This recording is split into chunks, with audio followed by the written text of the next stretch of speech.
Okay, so the first one I'm downloading is Al's. So let me go ahead and download this real quick. Okay, here it is, my assignment1.zip.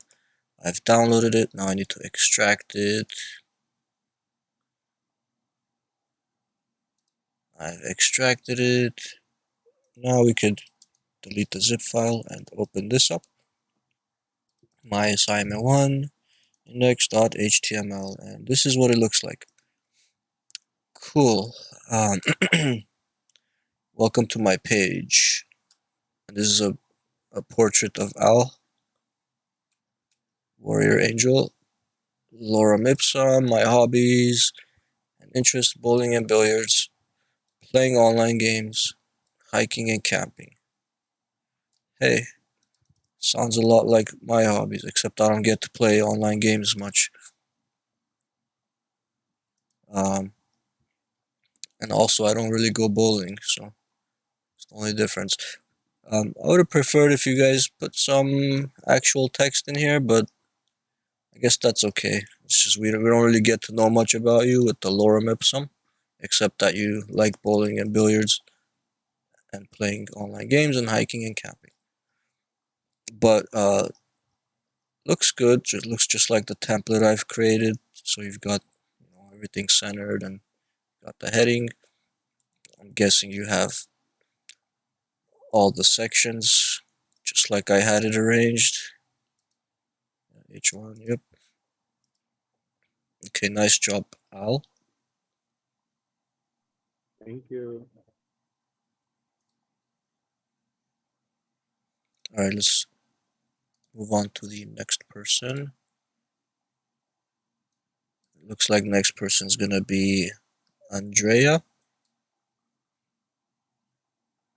So let me download this one.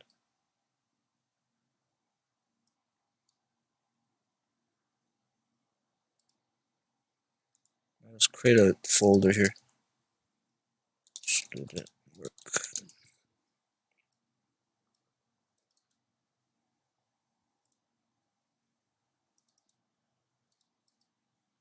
I'll call this one Al. And then this one that I just downloaded.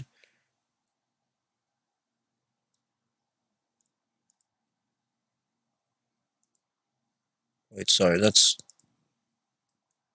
Al's again. This one I just downloaded should be Andrea's.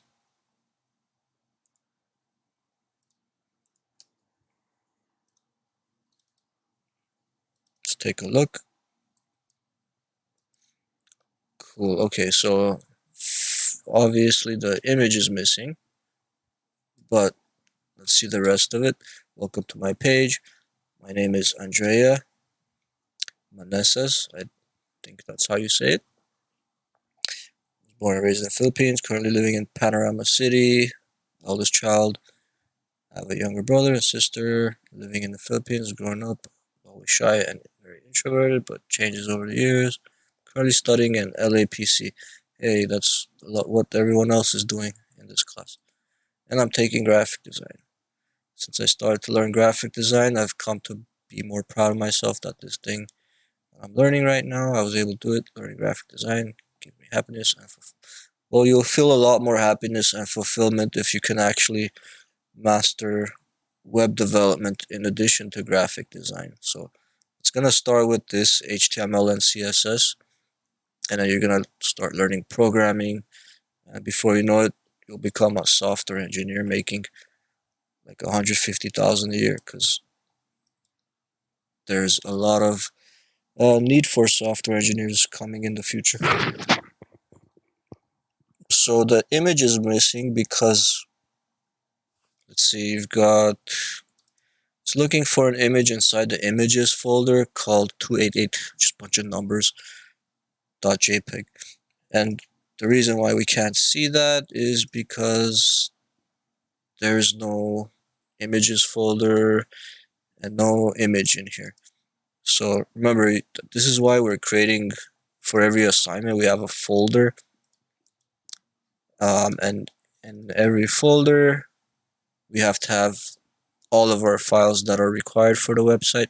So if you have any images, you have to include that in here. Otherwise, it's not going to show. Unless you used like a hyperlink for the image, which you could do also, but it's not recommended because you'll likely get a broken link eventually when the website that has that image takes it down or something changes about it. But anyways, if you want, Andrea, you could, you could still update to include your image, but looks good nonetheless. Good job.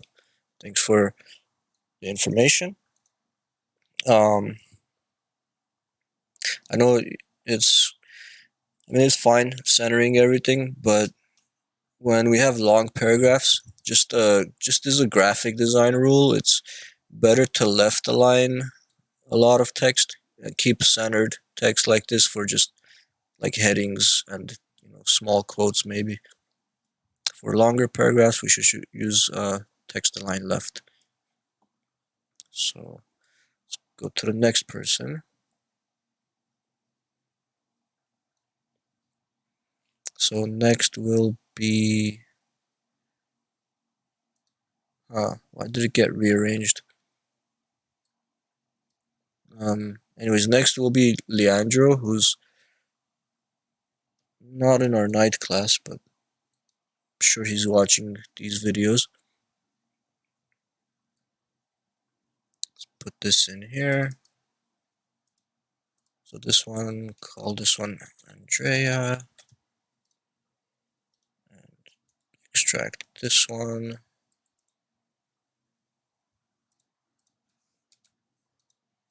This is Leandro.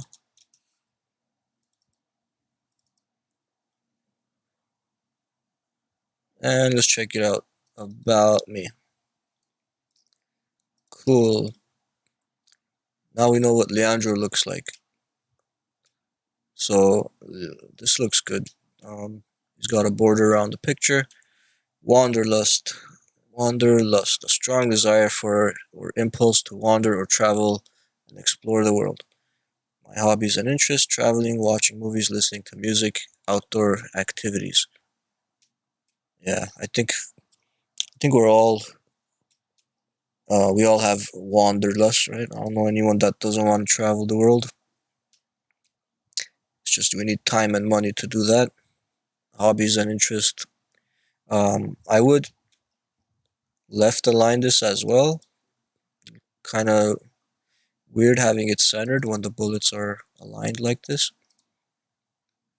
I think this is short enough that centering it seems okay, but even this I would left align it. He added a border around there, that's cool. And we also have a textured background if you've noticed. Let's see, it's using this texture.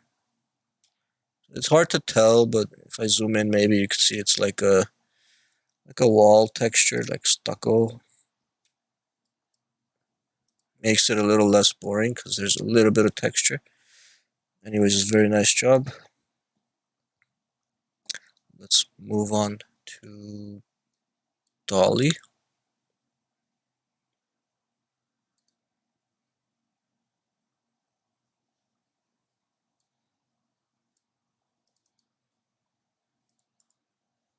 Extract that one.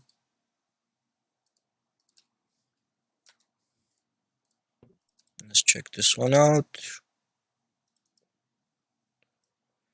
And there's Dolly. Thank you for visiting my page. We know what Dolly looks like already because we've seen her in class, except maybe not all of you. I am Dolly Bello from one of the 7,641. Is there really 7,641 islands in the Philippines? Yes. That seems like a lot. I thought there was like maybe seven, High tide or not low tide? 7,000. That's the updated as of 2022. But is that counting like small little rocks that no one can fit on? You can easily own an island there, David. Oh yeah, maybe I should look into. Yeah, I'm definitely gonna buy a private island if I can afford it, so I could escape um, everyone else. I guess English is widely spoken, considered a second language. That's good. So nobody has any trouble moving here. My passion is in arts, and my favorite medium for painting is transparent watercolor. Although an artist by heart, most of my work experience have been communication and handling people in hotels and tech companies. Okay, so you handle people. Yeah. And hobbies and interests, doodling, painting, and music. Okay, looks good. Um, cool. So you've also added some sort of texture in the back over here. And yep, everything works because you've included all the required images. Was this palm tree image in there? I changed my mind, so I didn't put it. Oh, okay. I was like, I don't remember seeing palm I trees. forgot to delete that. And it's better to have extra images than missing images. And there's the texture you used. So nice job. Thank you. You're welcome. Next is gonna be June.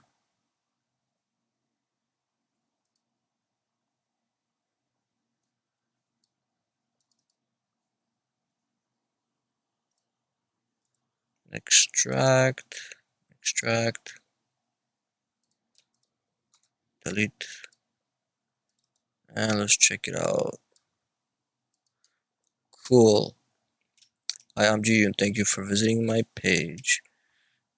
Is that you really you hiding back there? Hi, I'm June. I'm from Seoul, Korea. Been almost 3 years since I got here in Los Angeles. I'm a graphic designer at a wholesale clothing brand. My main job as graphic designer is to design web banner for a brand's website and e-blast. Very cool. So you're already a graphic designer. I hope my classes are still useful. Um, looks good. So again, maybe left align this. Although if you left aligned it right now, the text would just go all the way here. It wouldn't be centered. So in addition to left aligning, I would also um, decrease the width of the unordered list and then add a margin auto to center it.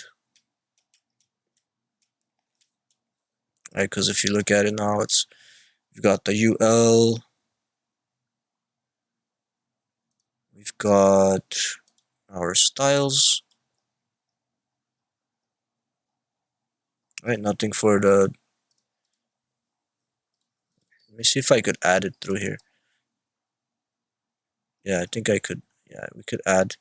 Um, double click, maybe. Yeah, let's add. Oh no, it's not letting me. Anyways, it's too like difficult, so I'll skip that. I was gonna try to do it for you, but never mind. Um, looks very good.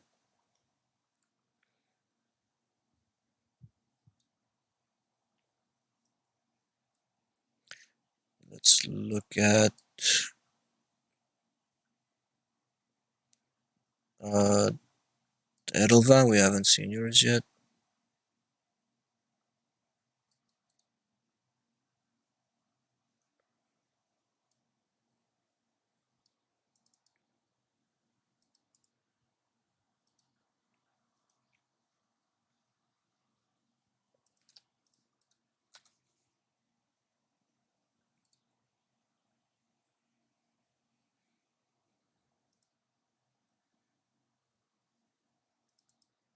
Yeah, if you haven't submitted it yet, don't worry about it. We'll look at it next time. We look at the next few assignments. Um, I've got two index.htmls here, so let's try. They're both modified at the exact same time. Okay, yeah.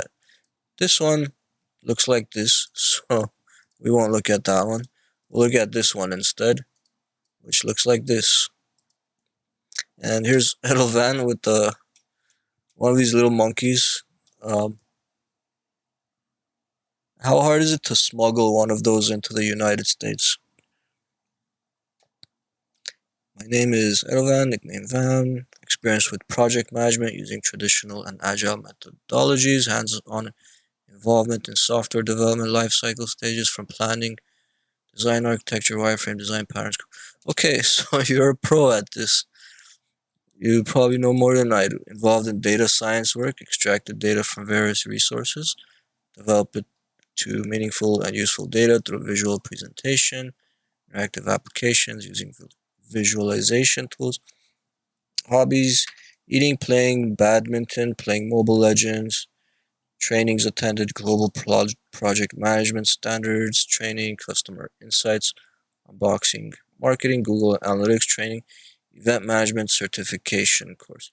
This could be a very cool little resume page, or yeah, be a good thing to show an employer. Makes you look very professional. Also, from all the designs we've seen so far, this has the most original content, because it's, you've got it set up different than the rest of them. You've got the picture on the left and everything on the right side. I'm wondering, um, did you use regular CSS styles, or did you include some more advanced stuff that we didn't talk about yet? Just pure CSS. Pure CSS, but you didn't use like CSS grid or anything. Not yet. Okay. Anyways, looks very good. Um. Anyways, agile methodologies, wireframes, design patterns. So you probably already know a little bit about HTML, CSS, right?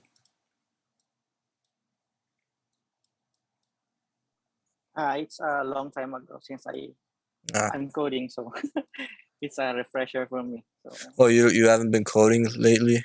No. yeah, Anyways, I'm just learning some Java right now. I know JavaScript pretty well, but I guess I have to learn extra languages now.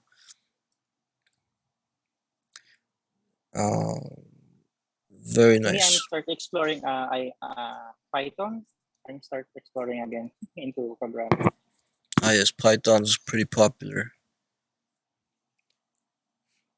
Um, so we saw Leandro, Dahlia, Edelvan, Gion, Andrea. We haven't seen Masaki's yet.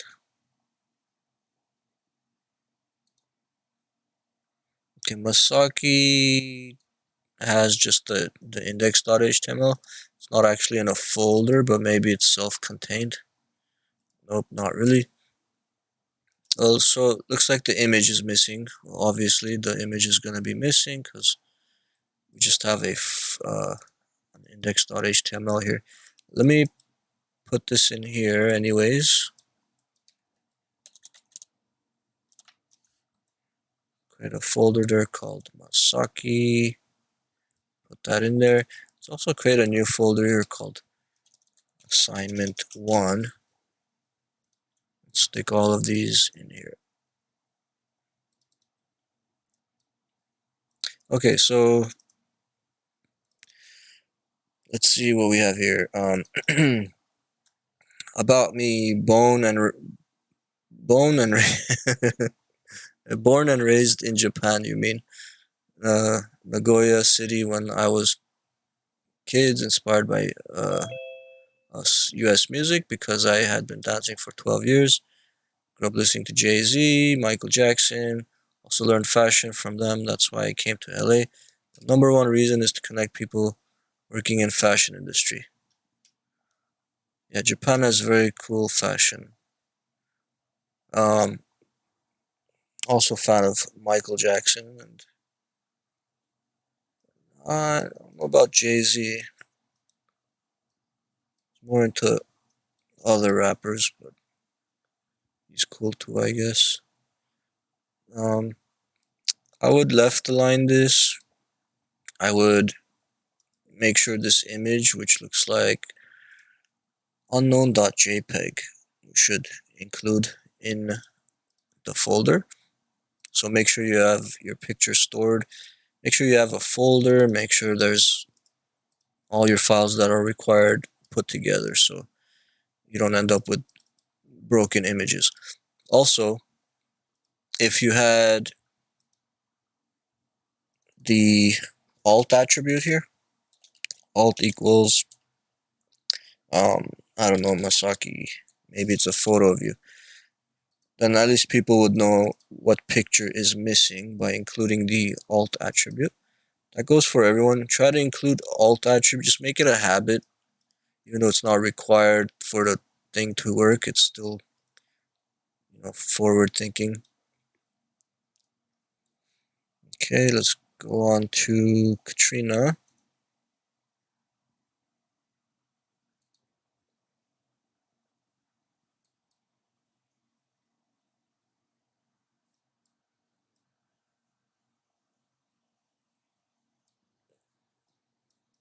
Where did it go?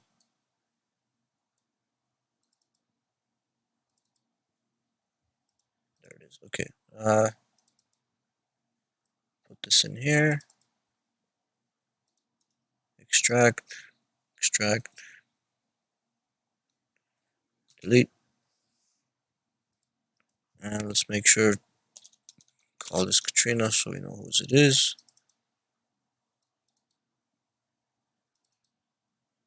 And here's what we have. Hi, my name is Kat Pacheco, beach lover. It has actually been a dream of mine to live by the beach someday and to get married there. Well, you're near Venice and Malibu and all the nice beaches. So almost there. My hobbies and interests: cooking, swimming, working out, watching shows. Yeah, so just like the others, I would left align this and change the width of this and center it. Let's see.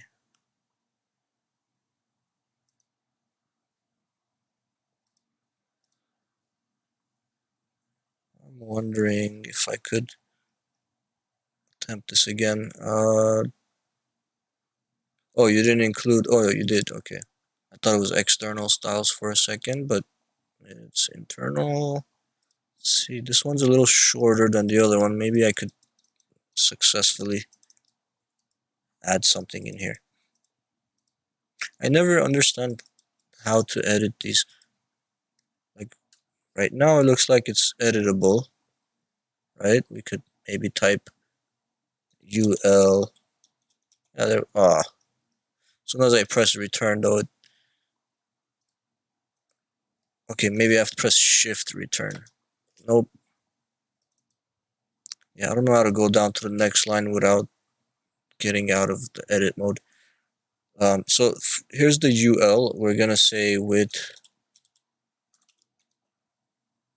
300 or maybe even 200 pixels. We also need to add margin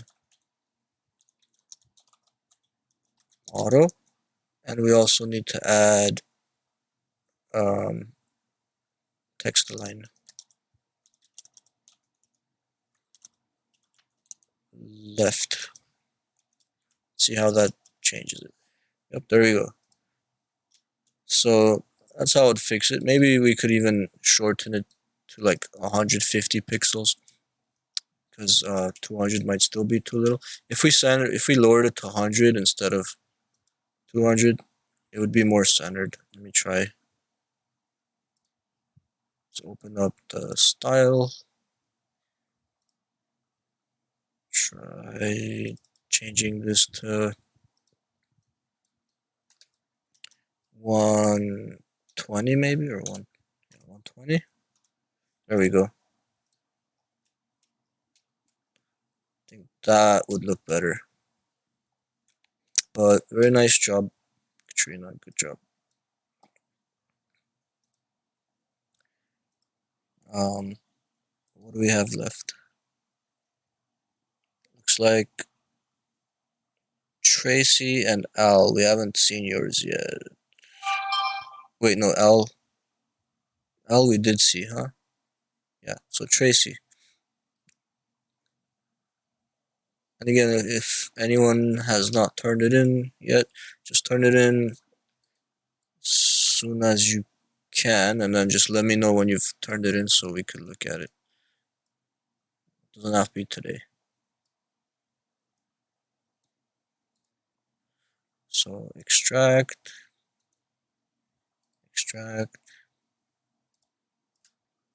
delete. Oops. This one. My first website. Make sure I call this Tracy.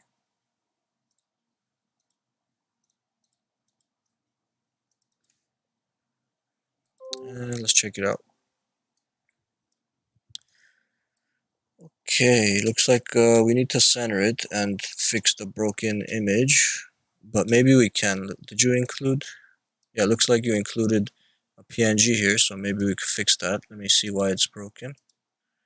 Because it says images slash let's get weird. We just need to, since you didn't actually put it in the images folder, we could just change that. And there we go.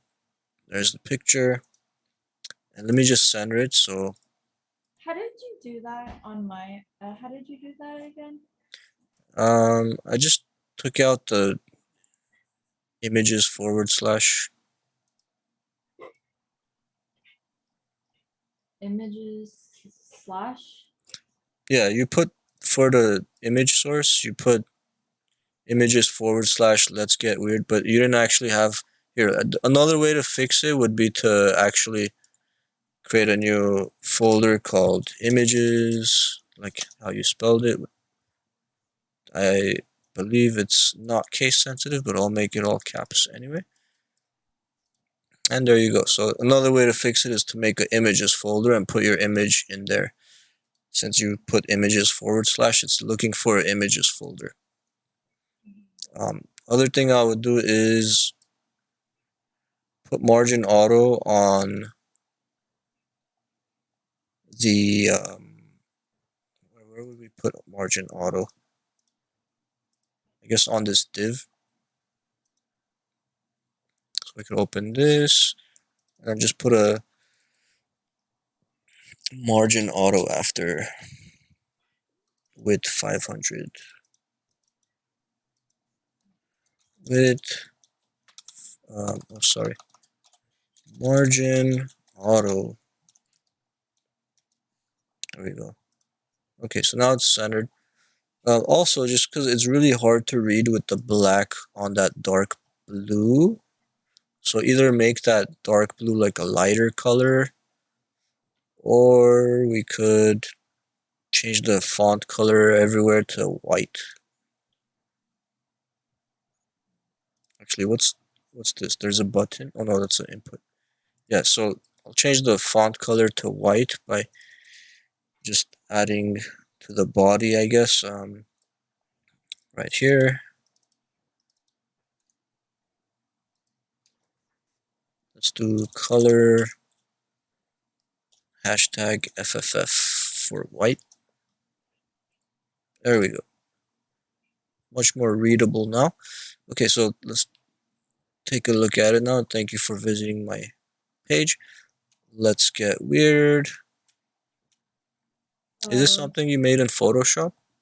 Oh, I also put welcome to nightclub as like on top. I put welcome to nightclub. It's like a nightclub website. Oh, up here. Yeah. I see. I hid that when I made it white, I guess. Well, we could unhide it by, instead of putting the color FFF on the body. Could probably just put it on the div instead. So let me undo what I did there. Let's add that to the div. Color FFF.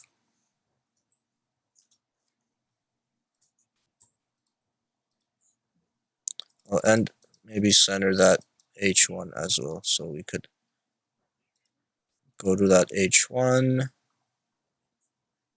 See, text align. Wait, is it an H1 or is it something else? Yeah, it's an H1. Oh, it's because you changed the width to 500 pixels. So you actually need to center the H1 itself instead of the text inside. And the way you do that is by adding margin auto.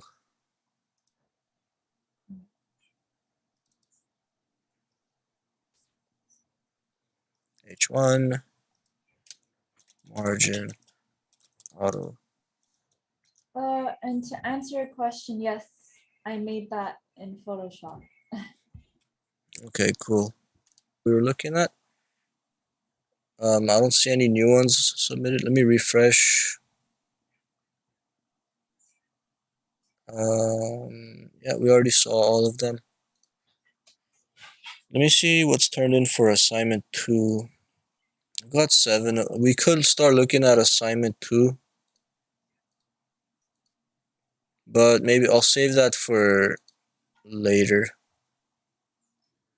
Right now, let's review assignment 3.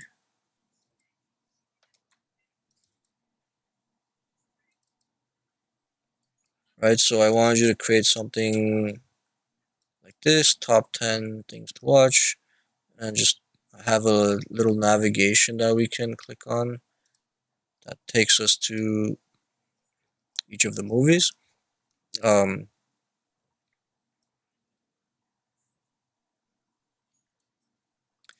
And I forgot why. Oh yeah, I made this a Google link for no reason. Let me fix that. Let me open with Visual Studio. Let's get rid of that link to Google. Save that. And okay, now it's back to normal. So what could we add to this that we haven't learned yet? Maybe one thing we could do is create a navigation that stays at the top. Also, if we're going to make this stay at the top, it's probably going to be a good idea to make it much shorter, not this tall. So maybe instead of having my list here vertical, make it horizontal. So maybe have 5 and then 5 that way. Or in this case, I guess 4 and 4. Problem with that though might be that when I make the screen smaller, then they don't fit along each other anymore. So I mean, there's a lot we could do to make this actually responsive, like using CSS grids, making this a drop down. But I don't want to like get into all those other things so far already. So what we need to do is just keep in mind that it's not going to be responsive, and learning how to make it responsive will come later. But let's take baby steps and just figure out the absolute positioning and relative positioning first, because that's kind of really important, because that's how you're going to make things like stick to the same position or move them relative to where they're supposed to be. Like if you wanted to maybe move these buttons down slightly, like outside of their container, you might use position relative for that. If we wanted this to stick up here, we could use position sticky or position fixed. Sticky is like a new addition. It's kind of better than fixed. and then absolute positioning. I'm not sure what we would use absolute positioning here for. Absolute positioning will come in handy if you're trying to make a drop-down menu, but that will come much later, because it's really complicated creating a drop-down with CSS. So let me just stick to going over making this stick to the top. I'll do it on a brand new project though, so it's not confusing. So I'm gonna create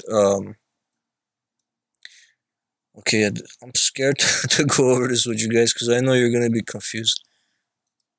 So you're gonna ask a lot of questions. So let's try to understand every step of the way. Okay, so ask questions as I'm going, so you don't ask later. I want you guys to follow along as I do this one. So just create a new folder called sticky nav.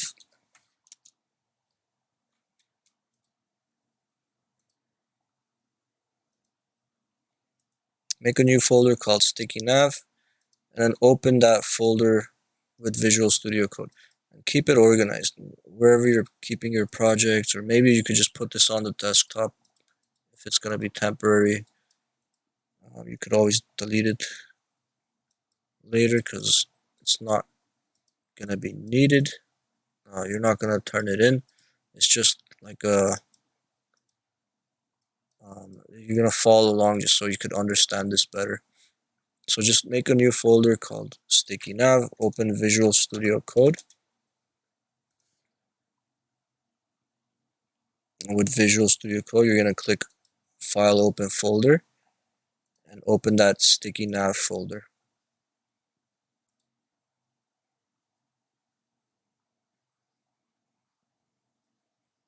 Okay, and I'm gonna open Illustrator because I feel like I need to use this to illustrate how this works.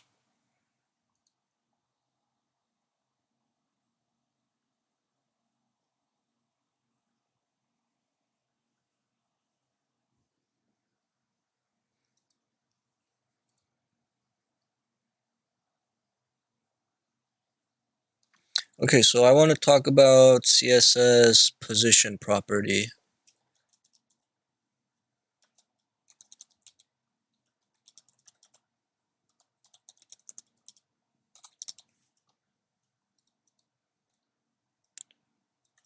Okay, so this was really confusing to understand when you're first learning CSS, how position works. Because once you change the position from the default static, then a lot of things that you were doing before kind of go out the window. For example, if you used margin auto to center an object, it's no longer going to be centered if you change the position from static to anything else. Actually, if you change it to relative, nothing really changes. Relative is like the safest thing to change it to from static. So static positioning, again, that's the default. What that means is when you place, let's say you have your body,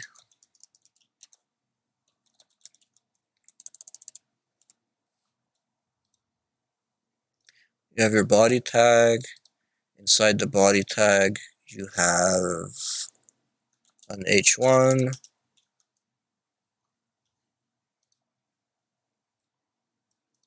Make this all the same font size, like 20, 30.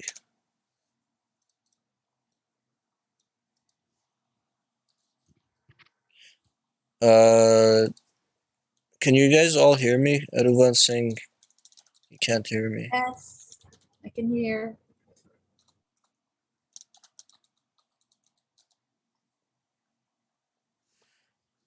Yeah. Okay.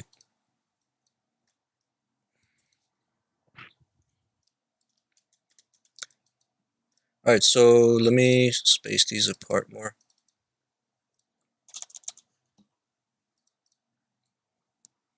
Okay, so maybe we have an H1 that says hello world. Let me actually put this in the same text box and get rid of this here. And then you have a paragraph.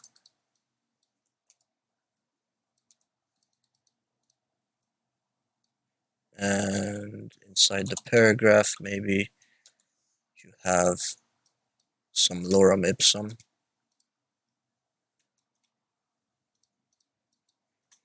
By the way, Illustrator also generates lorem ipsum for you. You just make a text box.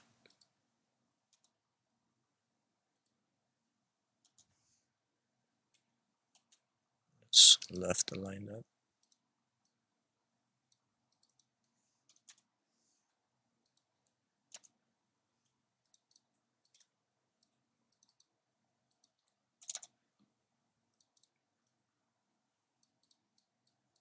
Okay, so all static means is well, when you bring in elements into your page in your HTML, you have your H1 and you have a paragraph.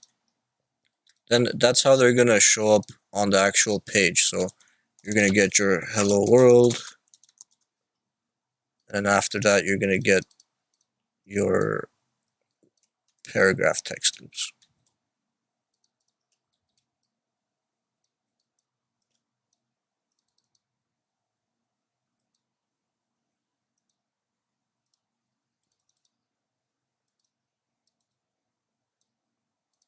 Right, so if you type in this, you're gonna get that. That's what static means. It's everything is gonna show up in the same order that you put it in your HTML. Right, so if you change from static to relative, nothing's gonna change really. It's gonna look exactly the same. Okay, the difference is with relative, then you open the door to using a few additional CSS properties. That's the top, right, bottom, and left properties.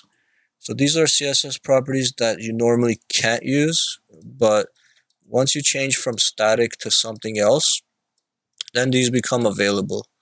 And what these do is they move depending on what you have here, depending on if it's relative or absolute or fixed, these will have a different effect. But they will basically be the way that you position your objects using these properties combined with either relative, absolute, or fixed. Or more lately, they've added sticky, so that's a new one. But let's focus on the first three first. So we'll start with relative, see what that does. So again, if you use position relative, nothing's going to change, but now you can use these. And what these do is, for example, if we say top 100 pixels, and we add that to the H1, let's say. So let's say for our CSS, let me move this aside here.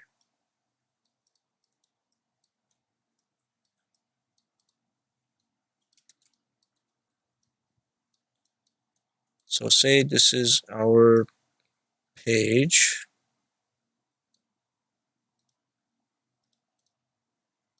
This is what it's currently going to look like. Right, just with no CSS attached. But once we add, let me delete that. So maybe we have an external CSS file or internal CSS file, like a style attribute in the head. We're adding our styles. Let's say we change that H1 to position relative. Now we have access to top, in addition to the others, but let's start with top first. So what this does is move, in this case, it would move 100 pixels away from the top relative to where the H1 normally is. So if we say position relative for this H1 and say top 100 pixels, it's gonna move down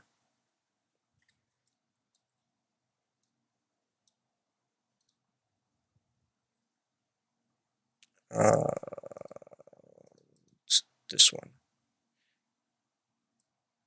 So it's gonna move down 100 pixels.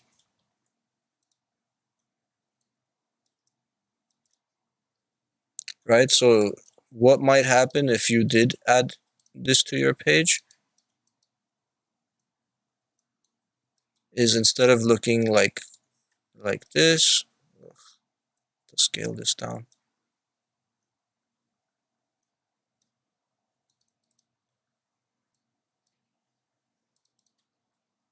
It's gonna look like this, right?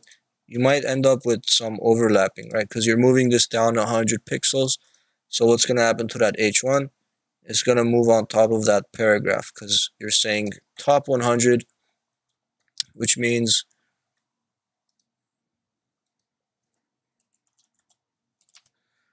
move 100 pixels down from where it would normally appear.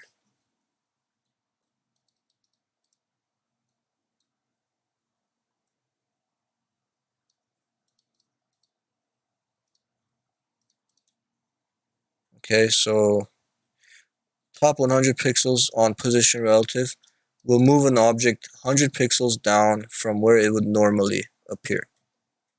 Let's see that in actual action. Instead of me drawing this to demonstrate, let's see how it actually works. So like I said, it's going to move it down 100 pixels. If I said top negative 100 pixels, or if I said bottom 100 pixels instead, then it would do the opposite. It would move up 100 pixels.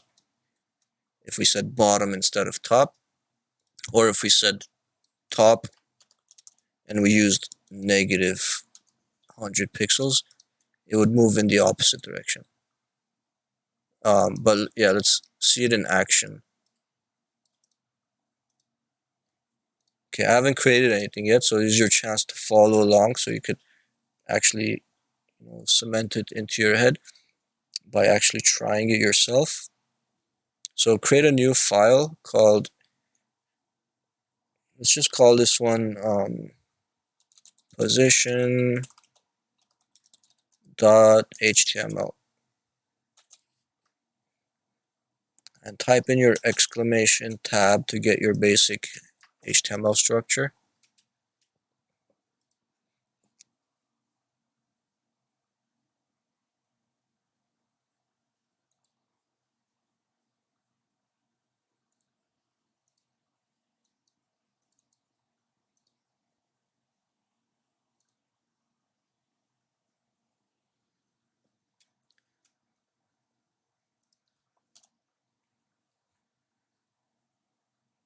You guys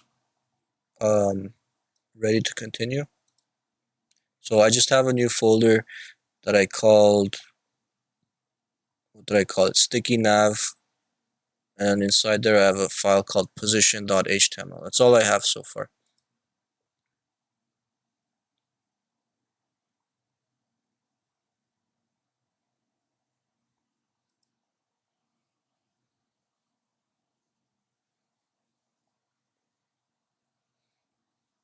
Okay. I'm gonna move on unless anyone needs extra time. Let me know if you need more time to set this up. Okay, so let's do exactly what I have in the Illustrator drawing. We have an H1 and a paragraph. And let's put some lorem ipsum in the paragraph. Let's type lorem, I don't know, 20, press enter, save that. And here, let's just say hello world, or let's say this is a relative positioned h1.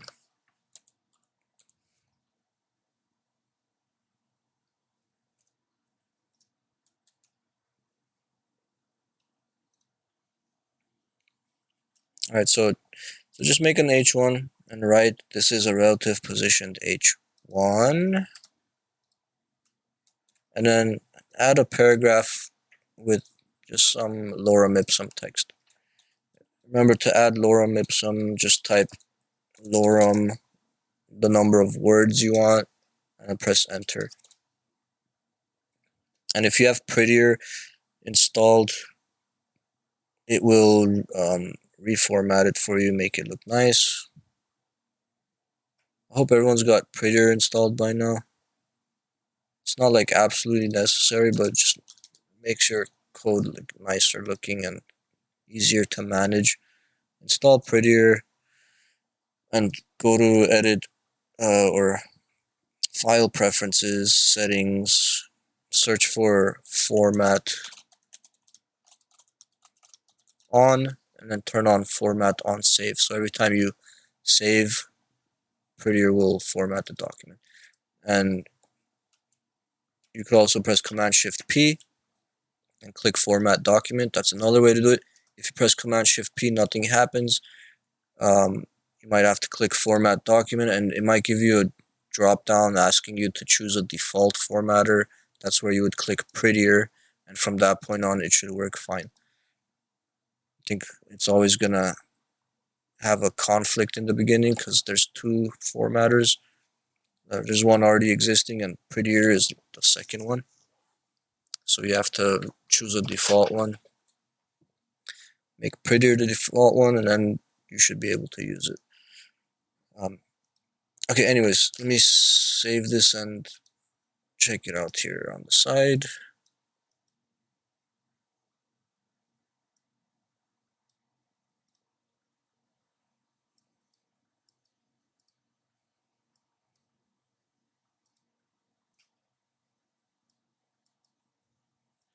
Right, so like I said, it's just going to be your H1 and the text below it. But because we're going to use relative positioning, we haven't actually made this position relative yet. Right now it's technically static still. So this is a static positioned H1 at this point. That's the default. But let's add our, under the title, I'll add a style element just so I could add some internal CSS.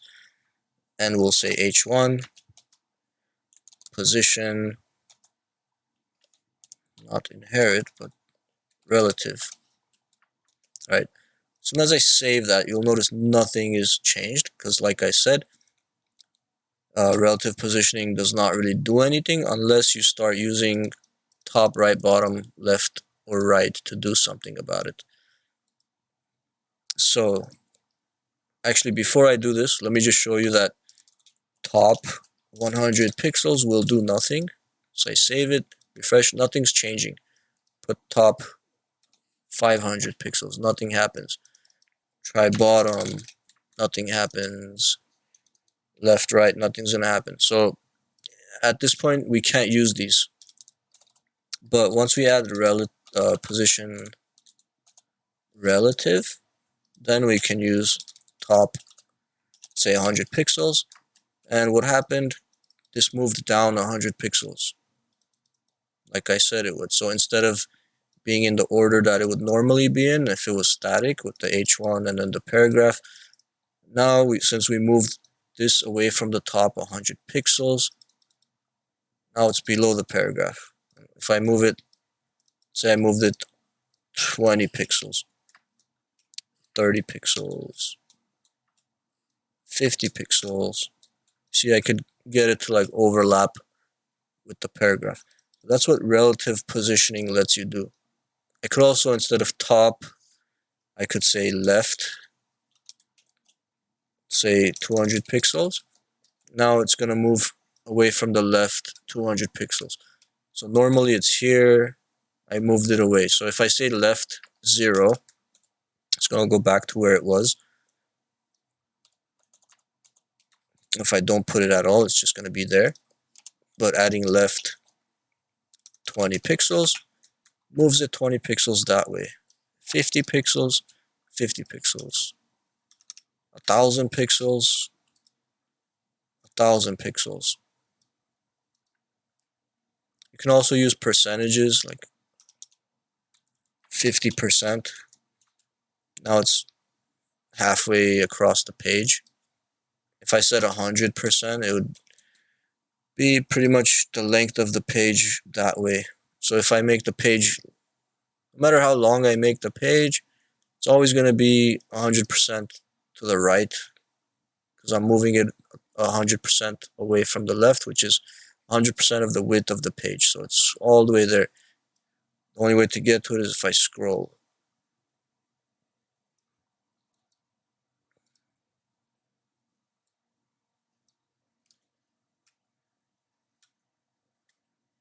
So that's what position relative does. And you could do a combination of these. It doesn't have to be just one. I'd say left like 30 pixels, top 20 pixels, or yeah, 20 pixels. It wouldn't make sense to put left and then right or top and bottom, because they're, doing the opposite, moving it in the opposite direction. So it wouldn't make sense to use left and right or top and bottom. So either use left and top, or right and top, or right and bottom, if that's what you're changing. Let's put negative on the 20 if we're going to put bottom. Move it down. Put negative on the right to move it away from the right side.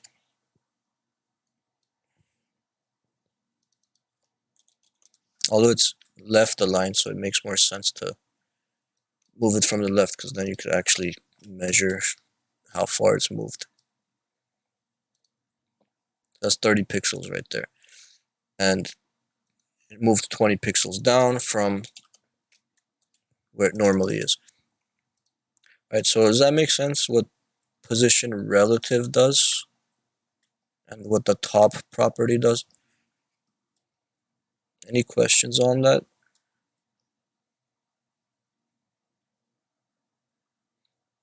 So it's almost break time. So I'm gonna let you guys play with this until, again, it's drilled into your head so you understand how position relative works, and try different things. Try top, bottom, left, and right, and try using positive numbers and negative numbers, and try percentages just to experiment so you understand it better. But yeah, since it's almost break time, let me give you guys 5 minutes to do that and another 15 minutes for break. So basically, be back in 20 minutes.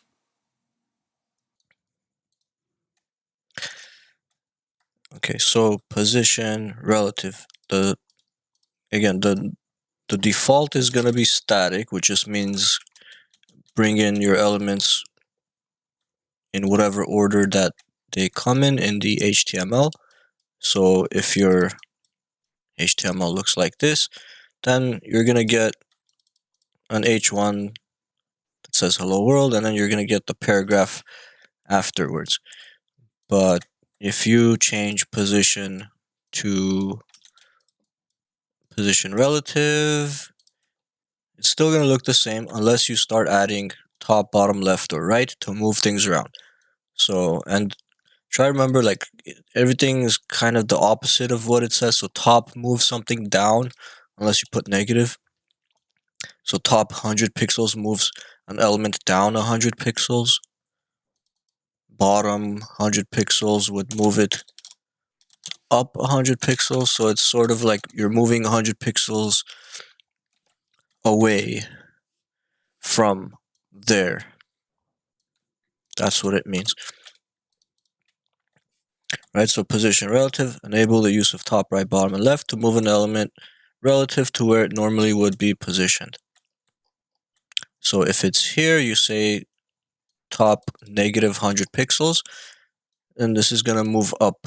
If it's here, you say top 100 pixels, it's gonna move down 100 pixels. So top 100 pixels would move this down 100 pixels. If it's normally here, top 100, gonna move it down. So it's gonna look like this. If it's normally like that, it will then look like this.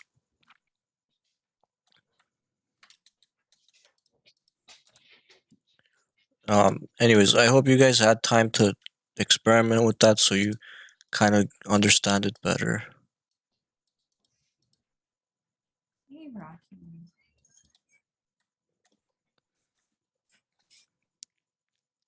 Mhm. Any questions on this so far?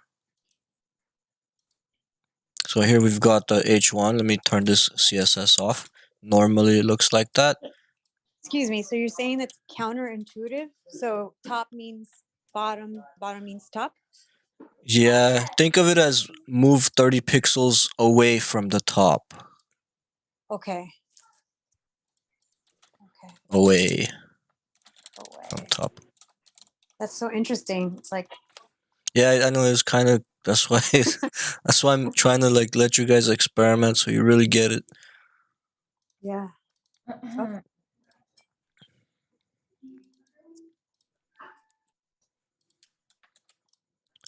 Right, I said top 30 pixels and it moved down 30 pixels.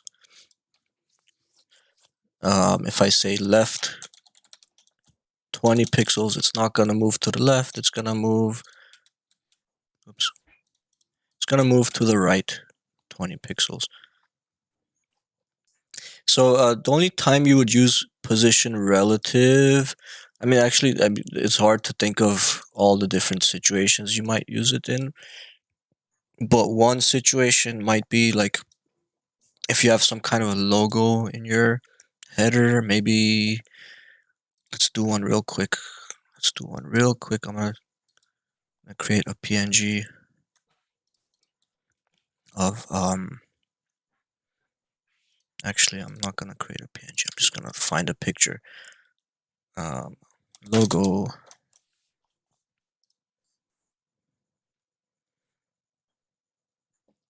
Which one would look good?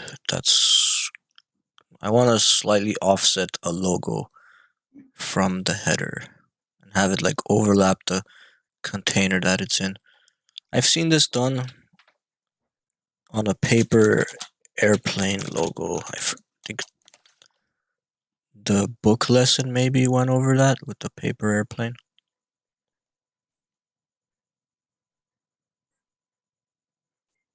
Yeah, let's take this. Let me just draw that. It's not that hard to draw, is it?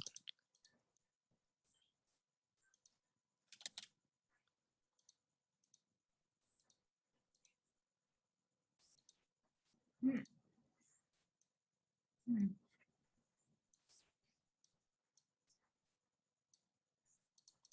Something like that.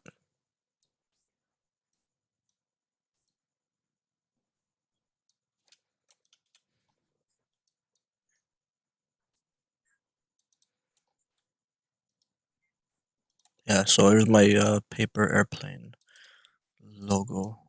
Let's have it flying in this direction or this direction. Anyway, it doesn't matter. Let me just fill it with some colors.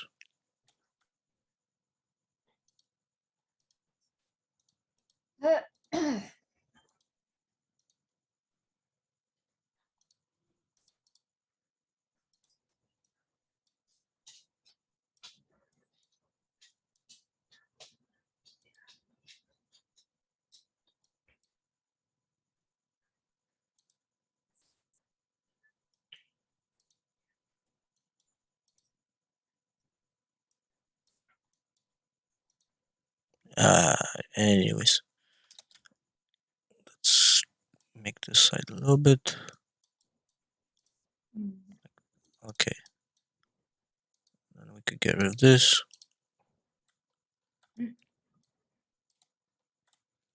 So let's save this and make it a logo that we might want in our header. Actually, if you export this, you could say File, Export Selection, and you don't have to really worry about the canvas size. So let me export this as a SVG, and I will export it on the desktop. Export asset. Where did it go?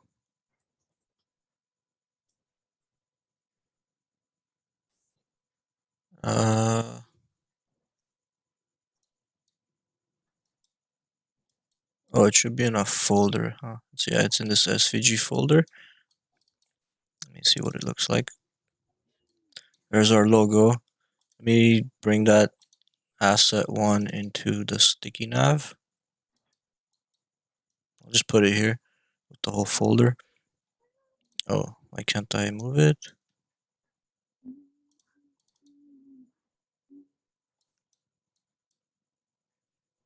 Okay, that's weird. Okay, so we got our picture.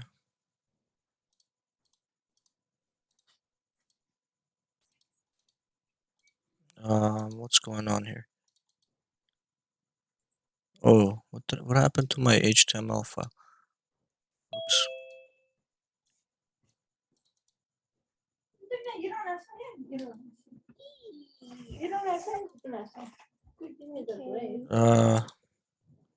Why is it not letting me move it? The milk bar cookies, how do you like them? Close this.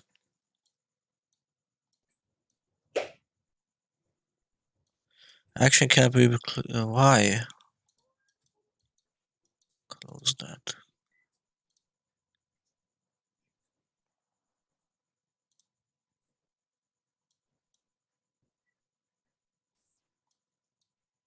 I don't have it open anywhere. Maybe I need to close this.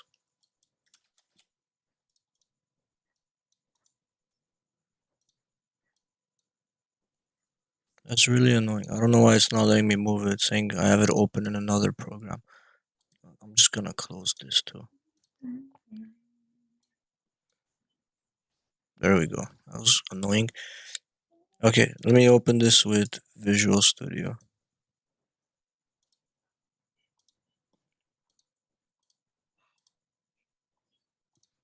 Okay, I'm gonna do a real quick example of.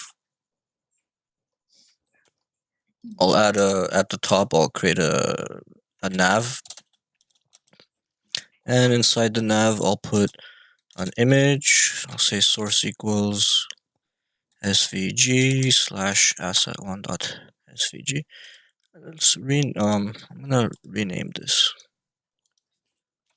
to logo. Try not to have spaces in your names. Okay, just call it logo.svg.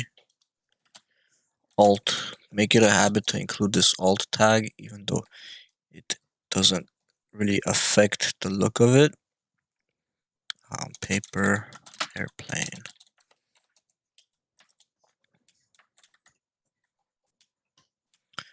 Right. So we have that. Let's see what it looks like. It's probably gonna be huge. Yeah. We need to resize that paper airplane. So in my styles, I'm just gonna say image. Let's give it a class. Start using classes slowly. Say class equals logo. Then I'll just say instead of image, I could say image.logo. If I'm talking about the image with the class of logo specifically, or just logo, and means anything with the class of logo on it. Alright, so instead of image, I'm using the class name. I don't have to, I'm just doing it just to start using classes a little bit more often. So dot logo. Let's say Width, make it 40 pixels.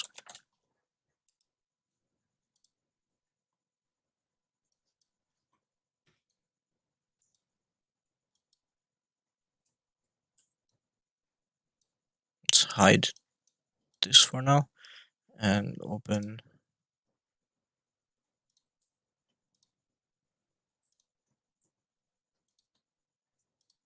this one. So there it is.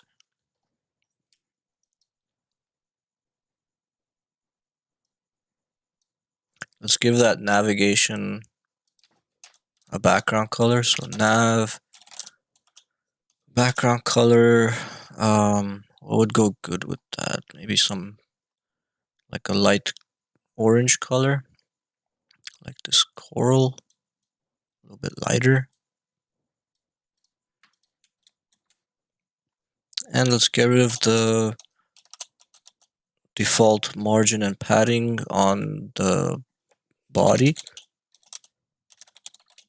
Just, I guess it's just the margin, so it doesn't like move away from the edges.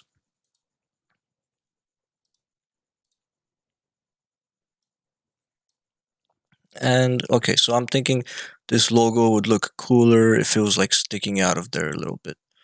So then I would say logo, position, relative, top, let's say 20 pixels, left 20 pixels, I think might make it look better.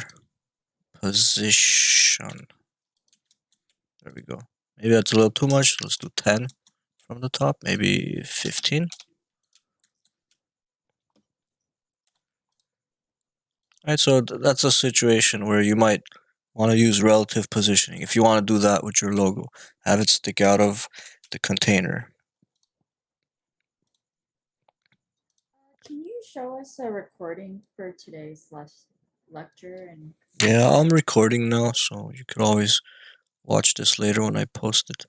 By the way, has anyone looked at the schedule for this week? I have not. Is tomorrow lab day or lecture? I don't know. Let me check my text from LAPC.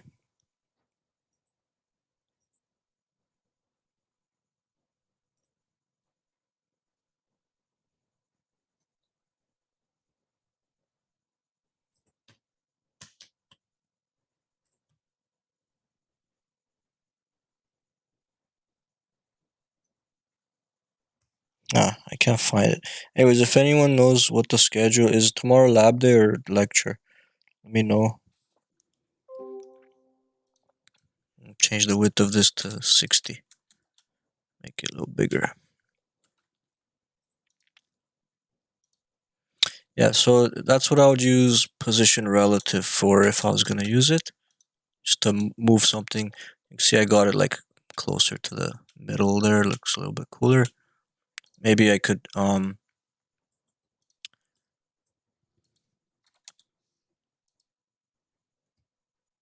anyways, I was gonna put it in a circle, but never mind. I'm not gonna waste time making the Change logo.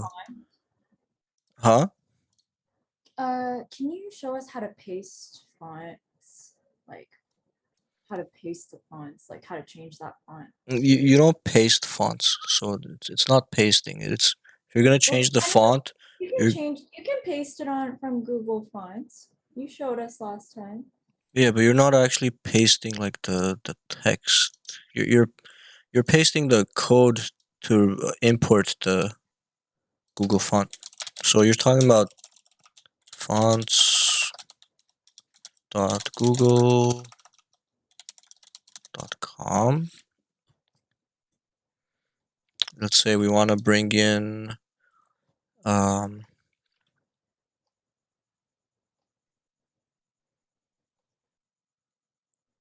Oswald. Then so we scroll down, pick which weight we want. Let's say I want the regular. Click on that. Yeah, you could. Yeah, I mean, if you mean this, yeah, you copy paste the link tag, but you're not like copying the font itself.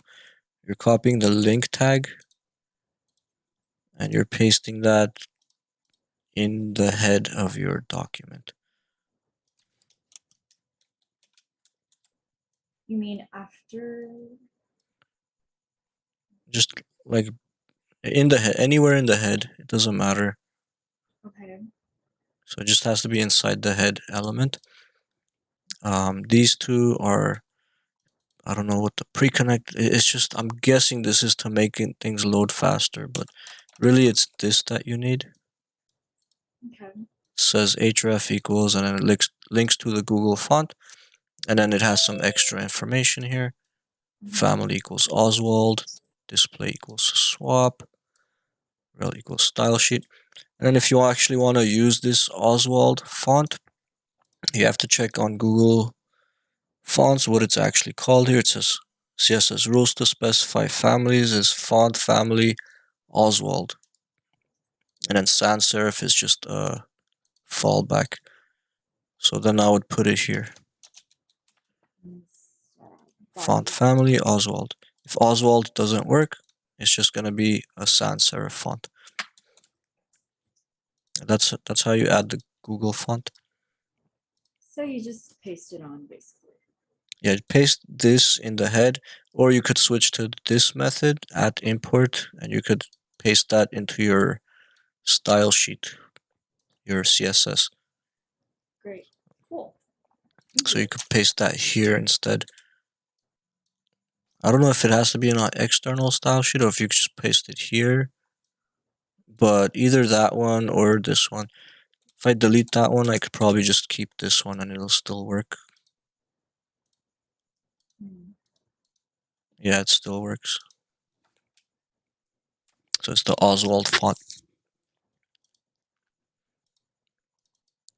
Yeah, it gives you two options: at import or with the link tag. Both will work. Why did you put 0 for the margin? Like, Because okay. there's by default there's this little bit of margin there. I don't want it there, so I put margin 0. 0 meaning you don't want anything. Yeah. Normally I don't put it there. I just do this. I say all margin 0, padding 0, box sizing, border box, just to make sure that there is no margin or padding on anything, and the box sizing is set to border box, meaning if I add any padding to something, it's not going to increase the width and the height. It's just going to add the padding inside without actually changing the width and height.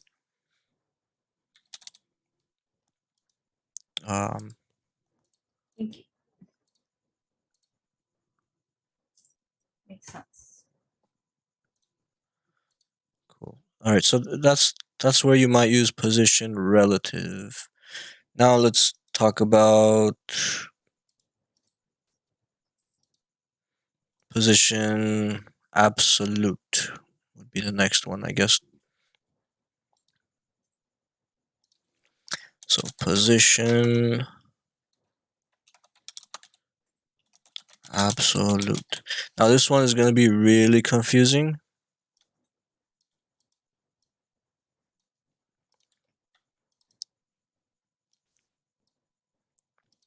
So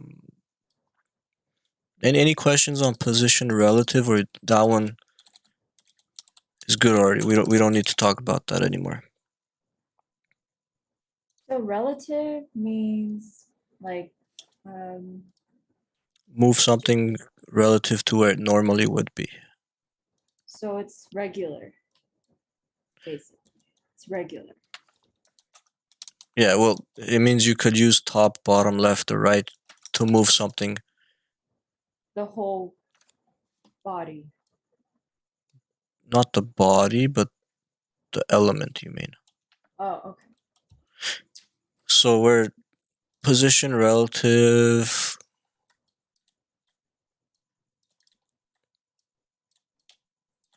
So position relative, if we have let's say this is the element.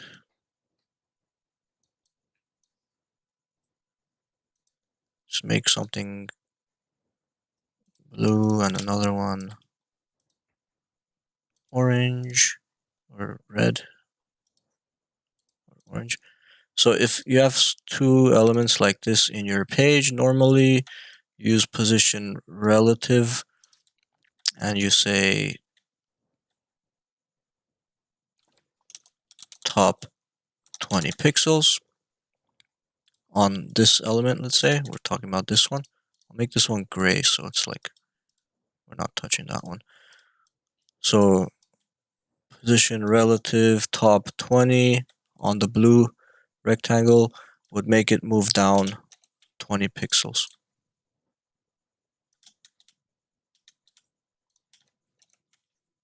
I should make that a little bit smaller so it's easier to see that it's moving down. So let's say this is a paragraph, this is like a heading. Position relative top 20 pixels moves it down 20 pixels.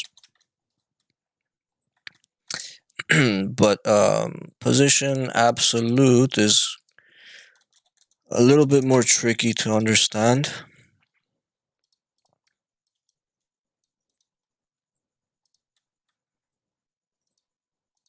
Let me put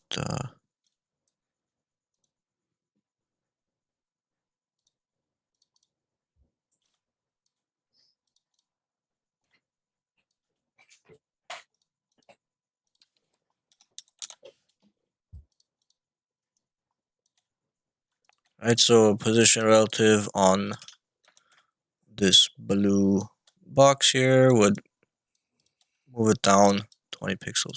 Position relative top 20 pixels. Okay, but if we use position absolute, we would need additional something to illustrate this one. So when you're using position absolute, what happens is you're moving relative to the closest parent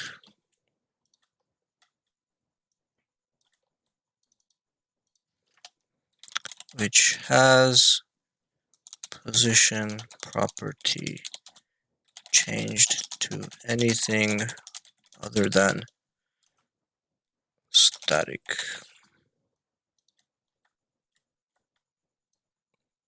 Yeah, this one's confusing.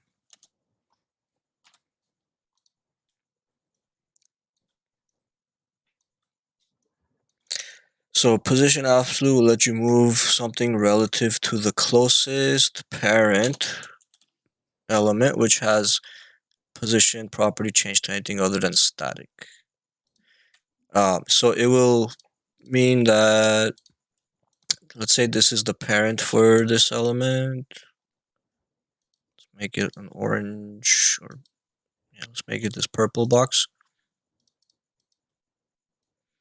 Say this is the parent of these two elements. If we say top 0, what will happen is this will stick to the top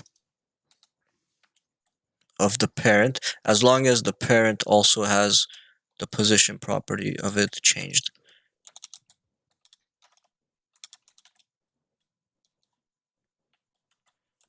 Like to relative or fixed or absolute, or I suppose sticky as well, but anything other than the default static, so not static. So as long as the parent of this element has the position set to something other than the default, which is static, then this will move relative to the parent. So if you say top 0, it'll stick to the top. If you say bottom 0, this will stick to the bottom of the parent. If you say bottom 0, right 0, it will stick to the bottom right of that parent element. if you say right 100%, it'll move 100% away from the right of the parent, so it'll stick out the left side. If you said right negative 100%, then it'll do the opposite, it'll go the other way. Or if you said left 100%, it would do the same thing. It'll move 100% away from the left side of the parent. So it's moving relative to the parent element. But yeah, it's really confusing to understand. If the parent did not have position static, then it will just move relative to the body or the HTML root element itself. So let's say this is inside the body. Say this is the body.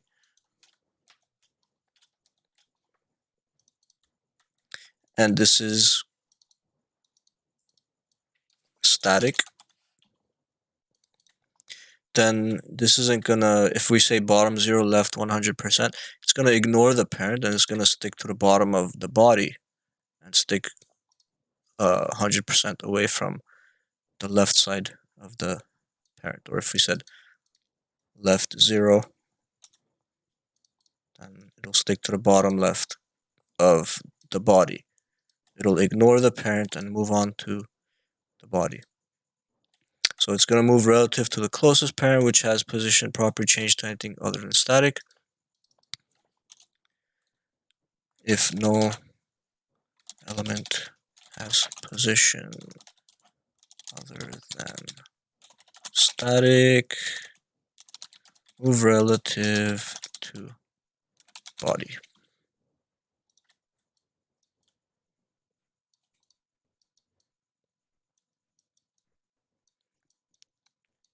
Okay, so we use relative to move something away from where it normally would be. So if it's normally here, then it'll move 20 pixels down from where it normally is. If you say top 0 on relative position, that just means move 0 pixels away from where it normally would be, which means don't move it at all. Right? But if you say top 0 on position absolute element, it's gonna stick to the top. Now, if this parent element of this, because this is what we're applying absolute to,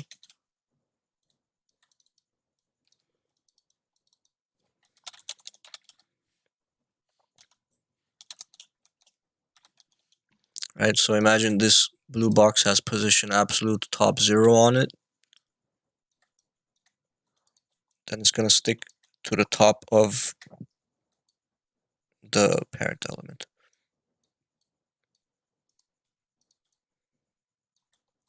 If that parent element has position set to something that's not static. So meaning it's on relative or absolute or fixed or sticky. We'll go over those in a bit, but right now we're on absolute. So anything not static, which is the default. If it is static,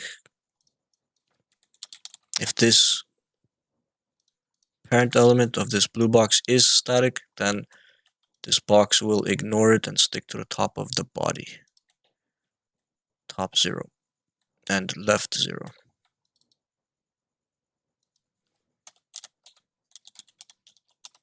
If it was right 0, would stick to the right side. Okay. Now, enough drawing it and trying to explain it that way. Let's actually do an example of position absolute this time. So that was position relative on this paper airplane. Let's do for the H1. Actually, I'm gonna delete the HTML or the CSS for that H1, just put it back to where it was. And let's draw a new container to show this. I'm gonna delete that text as well. Let's do a new element here for this. So after the nav, let's create a main section. And inside the main section, let me create I guess I'll put it the same image source equals svg / logo.svg.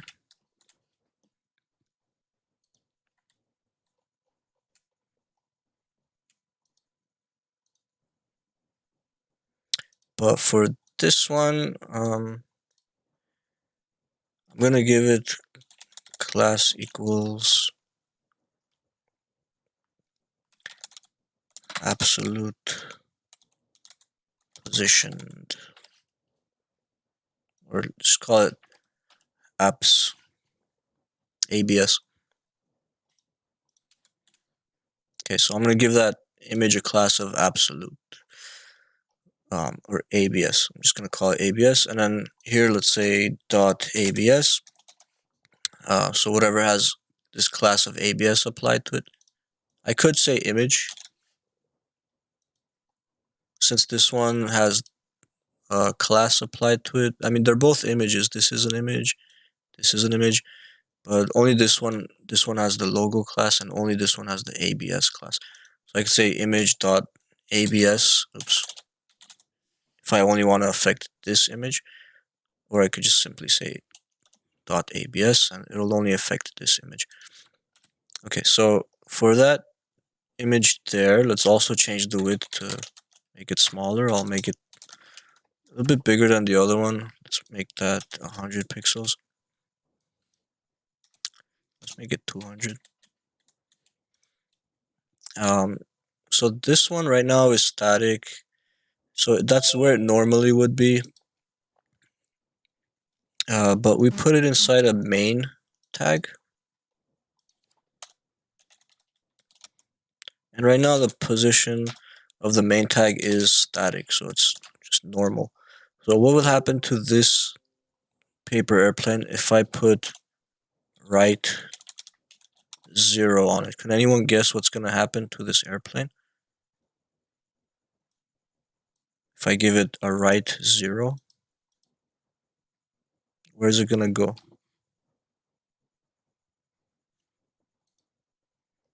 So remember, position absolute moves relative to the closest parent, which has position probably changed to anything other than static. Right now, there is nothing, so you could ignore this part. So it's going to move relative to the body at this point. So if this is going to move relative to the body, and I'm saying right 0, that means this is going to stick to the right of the body element, which is all the way here. So save that. Oh, and also don't forget position absolute. I forgot to add that. So position absolute, and then right 0 sticks to the right. If it was relative, nothing would happen. It would stay where it was. Unless I put right like 100 pixels. Then it's going to move 100 pixels away from the right. If I say left, moves 100 pixels away from the left. That's on relative, but if it's absolute, and I say left 100 pixels, it does the same thing because technically it was normally stuck to the left side. So saying left 100 pixels is moving it away from the left 100 pixels. But if we said right 100 pixels, it's gonna move 100 pixels away from the right side. If I say 50 pixels right, it's only 50 pixels from the right. If I say 0, it's 0 pixels from the right. But now let's give main some style here. Let's give it a background color. Make it a light color like this corn silk.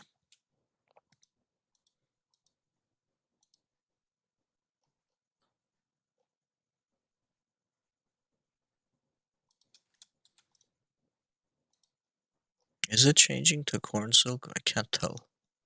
Looks white still. Background color, corn silk. Main. Oh, another thing about position absolute is, you see how this one is position relative, this airplane, and I put it inside the nav, and the nav doesn't have a height on it or anything, but it's still pretty tall, right? The nav has a certain height to it. The nav is actually as tall as the logo is making it. So if the logo was a little bit bigger, like 100 pixels, you would see the nav gets taller as well. If I made it smaller, like 20 pixels, you'll see that the nav shrinks down. So the nav is actually being scaled by that paper airplane. So however big I make the airplane, the nav is going to grow to fit that airplane in it. And if I change the position to relative, it's still going to be as big as it would be. It's just the airplane is moved down a little bit. But with position absolute,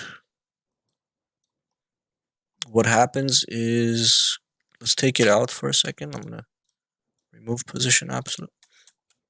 You could see the corn silk color here. Let me make it more obvious, like this green color. So you could see this is the main tag. So main has this green background color, and it's going to be as big as the paper airplane that I put inside it. If there was no paper airplane inside, it would just collapse. You wouldn't see it at all. I would have to give it a height in order to see it. So if I took this airplane out, I would have to give main like a height in order to actually see it. Let's say 100 pixels. Then you could see it. But if there's no height applied to it, it's going to be as tall as the content that you placed inside of it. In this case, this paper airplane. Or it might not be a paper airplane, it might just be some text. Right? As long as there's something in it, this main element will grow to fit it.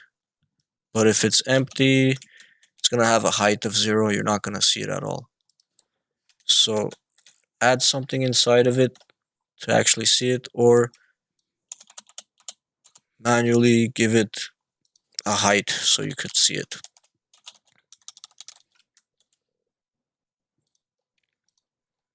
Right, but if I don't give it a height and I put the paper airplane inside, it's gonna grow.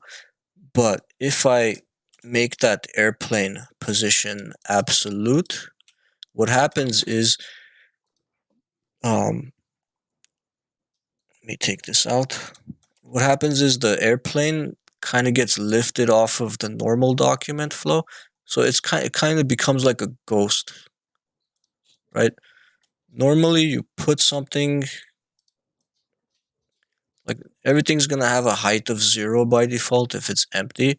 But when you put something inside, like let's say I take this circle, I put it inside this is going to grow to fit the circle, right? If I take it out, this is just going to collapse, nothing in it. Unless I actually give it a height of 100 pixels or something, then this will have a height regardless of if I put something inside or not. If I do put something inside and it has a height of 100 pixels, it's going to stay 100 pixels whether this fits in it or not. So if it doesn't fit, it's just going to leak out because I specifically put it at 100 pixels. But if I don't put anything, then this is just going to fit that circle. But if I make that circle change the position property to either absolute or fixed, we haven't gone over fixed yet, but if I make it fixed, same thing's gonna happen, which is it's gonna kind of become like a ghost. Make it like lower the opacity, so it's like a ghost now. And this thing kind of ignores it. It just collapses again. Like the container for it doesn't detect it anymore, so it just collapses on itself. So that's what's happening here. The parent of this paper airplane, which is the main tag, can't detect the image anymore because I made it position absolute. So it collapses on itself. So I could, I would have to physically add, or not physically, but you know what I mean. I need to add a height to it in order to see it. And you can see it's still too small, so make it a little bit bigger. Now it fits it in there. Although I need to shrink down the airplane a little bit, so let's add the width 200 back to it.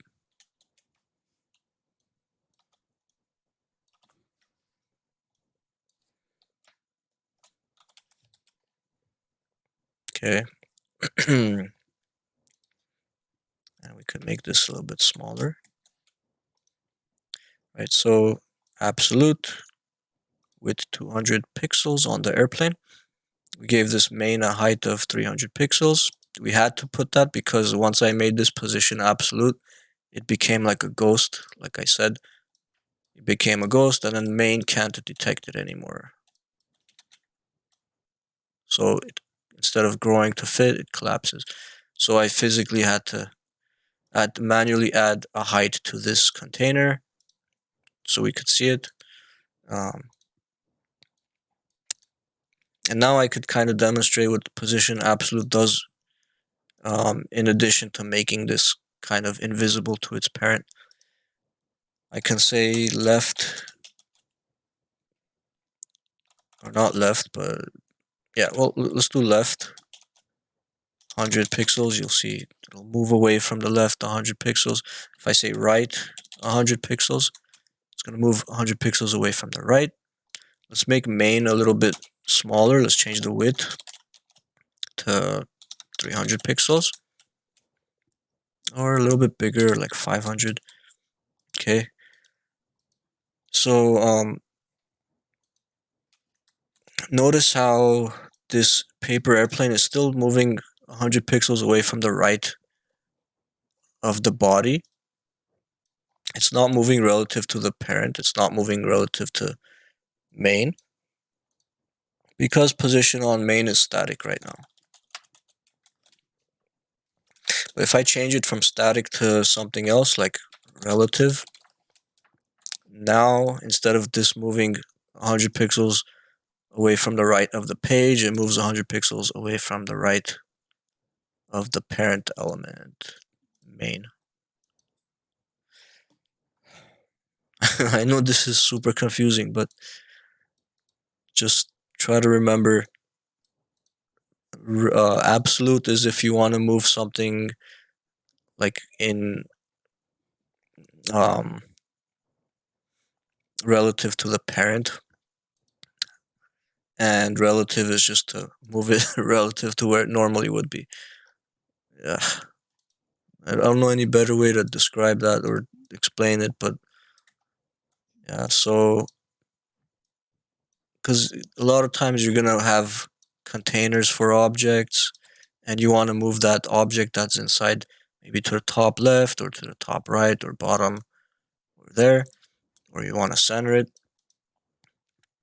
That's when you would use position absolute on that element. And if you are trying to move that element relative to that container, make sure that container also has the position property changed. It doesn't have to be absolute, it just has to be changed from the static, default static, to something else. So it could be relative, it could be absolute, it could be fixed. As long as it's not static, we can move this relative to that parent using top, bottom, left, or right.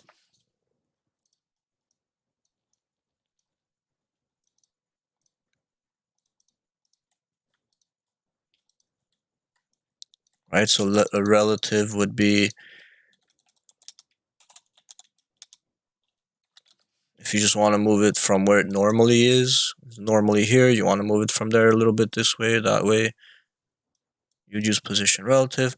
If you're trying to position it relative to another element, like a parent element, you want it specifically stuck to the top left of that parent, or bottom right, or bottom left, then you use position absolute. Right, then you could do that. If the parent doesn't have anything on it, then it's gonna move relative to the HTML or body element. So if this did not have something other than static, so if it was just static or you didn't specify for that container, then this will be moving relative to the body. It will ignore this and move relative to the parent.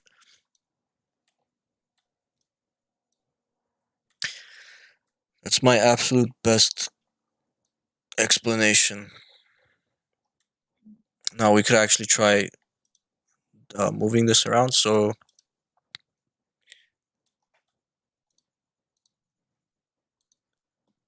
the other thing about when you make something position absolute, for example, this green box, right now it's relative, but let's change it to absolute.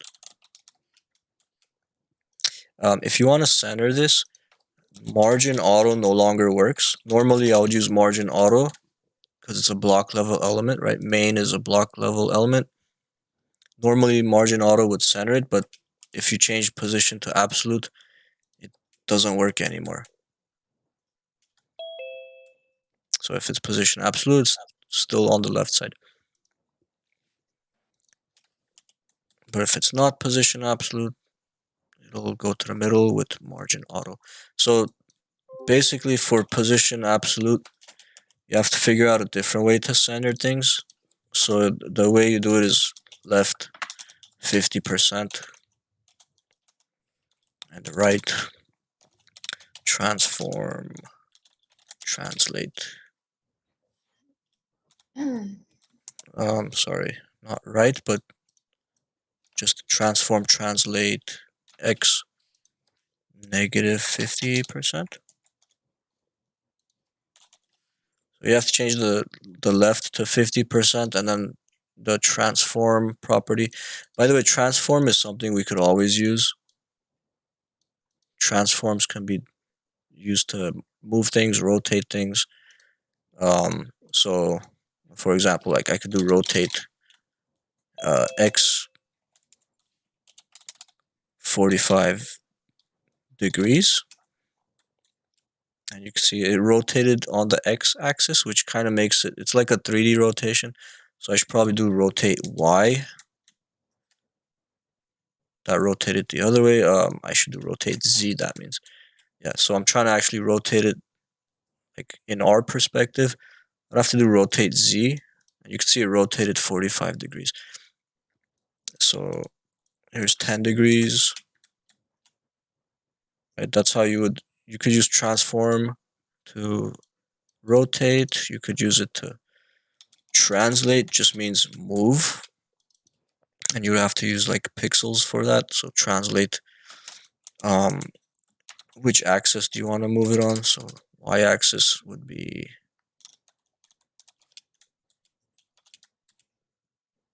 down.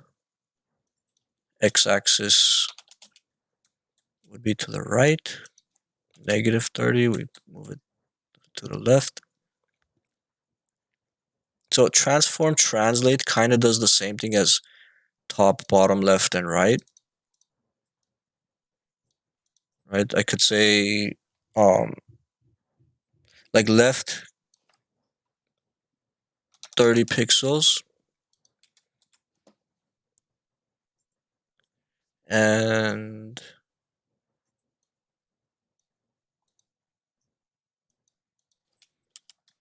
left 30 pixels would move it 30 pixels away from the left. But if I didn't do left 30 pixels and I didn't have position absolute, I could use transform translate x 30 pixels and do the same thing. Move it to the right. But anyways, I'm just covering what translate does, because to center something when it's position absolute, you must use left 50% and transform translate x negative 50%. That will effectively center it. So this, you have to have these two if you want to center something that's positioned absolute or fixed. Fixed will also require that. I'll go over fixed in a bit, but just let's focus on absolute. Anyways, I wanted to center that so I could just move this paper airplane to the top, bottom, left, and right. So main is the parent of this. Call it airplane so you remember. Or plane. Give this a class of plane instead of ABS. Kind of makes more sense. So if I move the plane, if I want to move the plane to the bottom right corner, I could say right 0, bottom 0. Or if I want to move it here, say left 0, bottom 0. Or if I want top right, say top 0, right 0.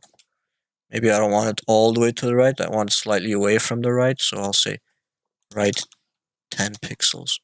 So it's a little bit away from there, or 30 pixels. So it's more obvious. Maybe I want down a little bit from the top. Say move it down 20 pixels. I could say top 20 pixels. So you can see I'm moving relative to the main, which is the green box, with position absolute. If the main box did not have position set to absolute, it was just the default, whatever it normally is, which is static, then that airplane would ignore the box. Let me keep the background color on it though. So the airplane will ignore the box and just move relative to not the main tag, but the body at this point. Very, very confusing, but I'm repeating it over and over, so hoping you guys are getting it. Let's move on to the last, well, not the last one, but the third one here, which is position fixed. Fixed, I guess, is a little bit easier to understand than absolute, because absolute has like the whole parent involved. You have to, if the parent has absolute on it or anything other than static, it's going to affect how position absolute works. But with fixed, you don't have to worry about the parent element. It's going to behave the same no matter what. Position fixed moves elements or use top, bottom, left, or right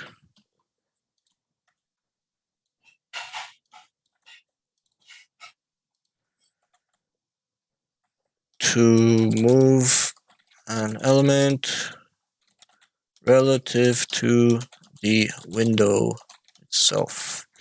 So the window, so you're moving something relative to the window. So meaning relative to this whole window. So that's how you get stuff to stay in the same position even if you scroll. This page is not really long enough to scroll, but let me make it a little bit taller. I'm just gonna add a bunch of paragraphs here with random text in it. Lorem 40. So I'm gonna make this, I'm gonna add all this random text here just to make this page taller. So I'm gonna say paragraph width like 400 pixels, so it's a little bit taller, and give them a little bit of margin so they're spread apart. So that gives me like something to scroll. Okay, so then I could demonstrate what fixed will do. Right, so we have this navigation at the top with the airplane inside of it. Let's make that navigation position fixed, and immediately you'll see what happened. It kind of shrunk down.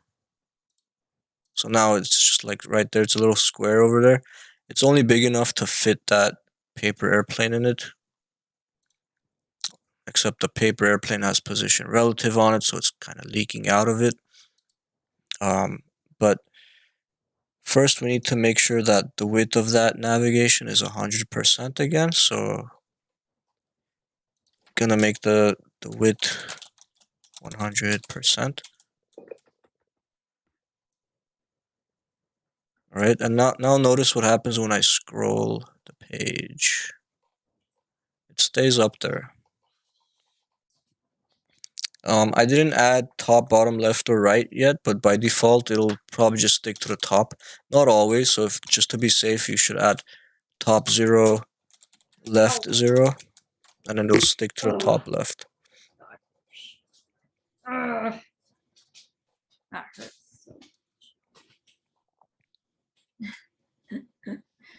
You okay? Yeah. I'm good. I will be good. I will be okay.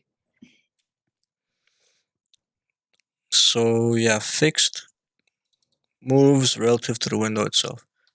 So used to keep elements fixed in the same spot even when scrolling.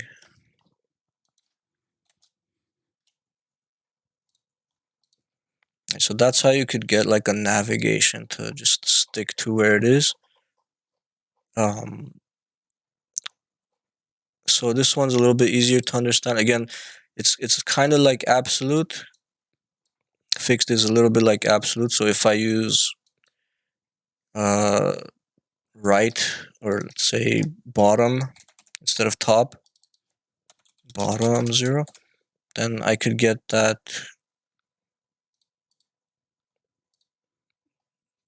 navigation to stick to the bottom of the page. So it's not up there anymore, it's down there. Or I could say top like 100 pixels, and just have it move 100 pixels away from the top and stay there. So now it's 100 pixels down from the top and stuck there. So now let's get to the last one, which is sticky. So this is kind of a newer addition added with CSS 3. It's sticky is a lot like fixed, except sticky means the element will start out where it normally is. So when the page loads, it's going to be where you would expect it to be. But when you scroll, well, actually, let me take out the top left here. So it's there still, but we need to add top 0 for it to stick to the top. Okay, so right now it's like the same as fixed. It's just stuck to the top. But let me. It would make more sense if we moved it down a little bit. Maybe we could add a margin top of it. Margin top 100 pixels. Okay, so you can kind of see what that does. So if this is normally here and you put sticky position sticky top 0, what will happen is as soon as you start scrolling, it will move, but then it'll stick to the top 0 eventually. Or if I said top like 50 pixels, then it'll scroll until it gets to 50 pixels from the top, and it'll stay there. So kind of like fixed, except this represents like its eventual destination. Once you start scrolling, it's eventually gonna stick there, wherever you specify here. And I only added margin top so I could show you like if it was pushed down a little bit, because I don't know, you might have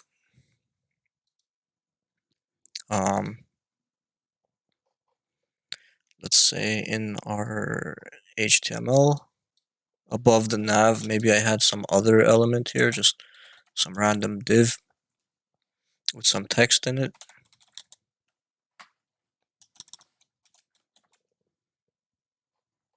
Right, so that text is gonna push that down a little bit.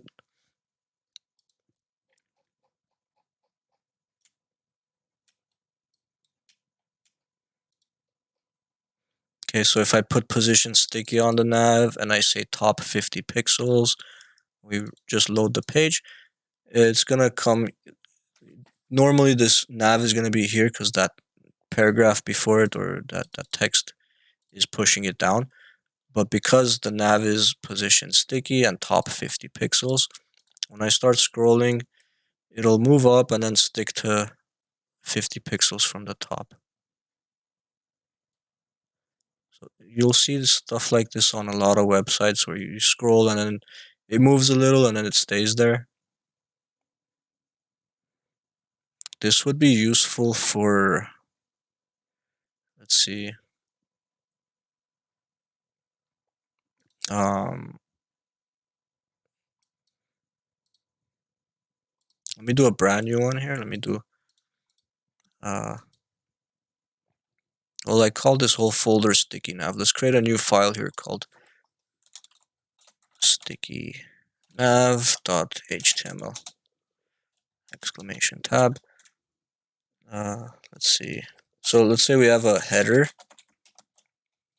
Inside the header, we have a logo, image source equals svg slash logo.svg. And in addition to the logo, we also have like a navigation.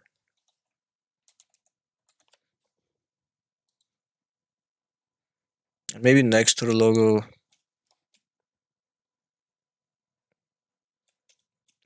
well, yeah, I'll use a span to keep it inline. I'll just say welcome.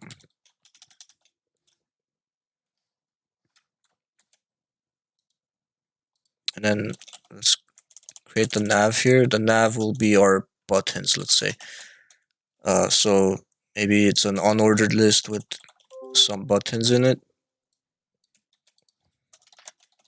Actually, let me make this first one ahref equals hashtag link 1, 2, 3, 4.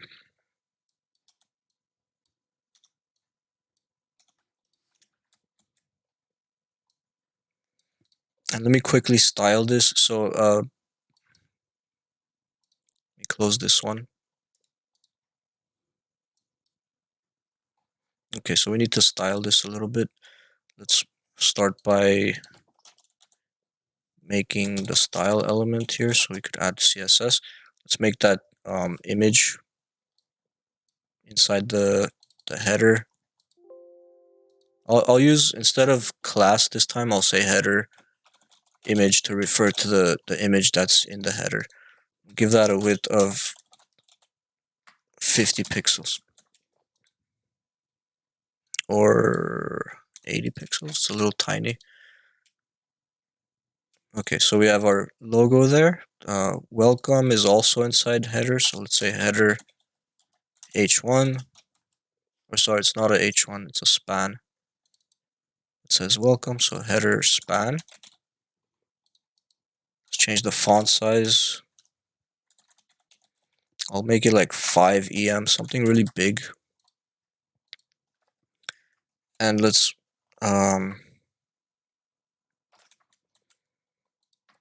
make header text align center so that that span gets centered in there. And then for the unordered list, I'm gonna say list style type none to get rid of the bullets on it. No more bullets. I also want to make those LIs display inline block so that they're next to each other instead of on top of each other. I used inline block instead of inline. They kind of do the same thing, except if I use inline, I'm not going to be able to give them padding and spread them apart because their padding will overlap. So inline block enables me to use padding on them. So let's say 30 pixels 0, or sorry, 0, 30 pixels, because I want padding on the sides but not so much on the top and bottom, just to spread them apart.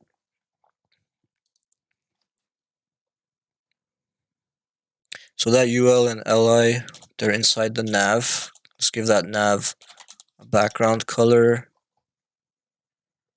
of, let's go with dark slate gray. Give that nav padding also, make it a little bit taller, like 20 pixels. Give those links inside the LI color of FFF for white. Text decoration none to get rid of the underline. And font size, make them 3 times bigger, or that's too big, 2 times bigger.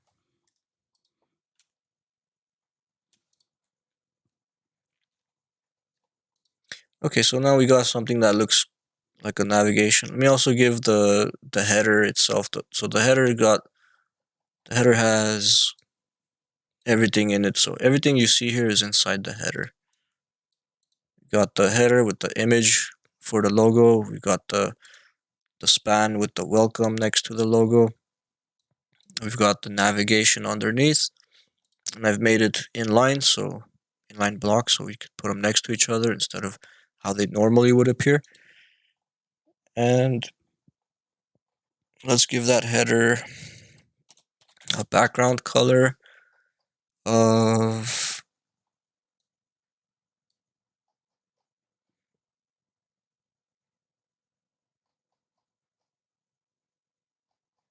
what would look good on this? Sandy brown. Whatever, let's go with that. And I'm gonna put my reset here that I always add. Margin 0, padding 0, box sizing border box.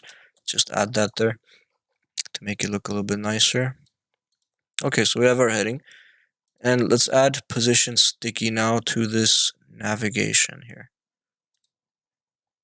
So here's a nav. We're gonna add position sticky. And we're gonna say top 0. Okay, so what's gonna happen? Well, let's actually, we need to scroll the page. I don't have enough content to scroll, so let's add a main section, and I'm just gonna throw in a bunch of paragraphs here with lorem 60. Copy paste that a few times.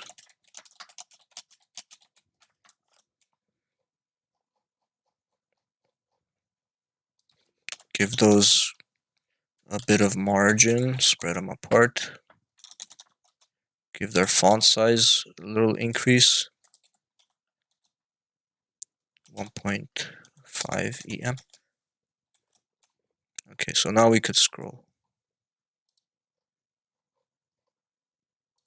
Let's also change the width of these. Width 500 pixels. Okay, cool. So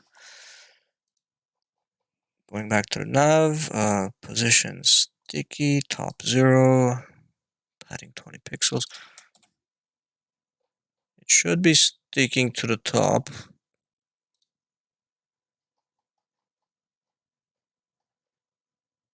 Oh, except, what did I do? Oh, sticky nav, let's see. Yeah, nav, it's got the UL and the LIs in there. It's got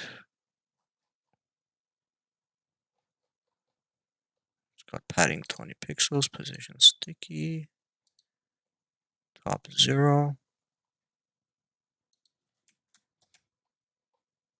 Let me inspect it. I thought it would work, but I have a problem here.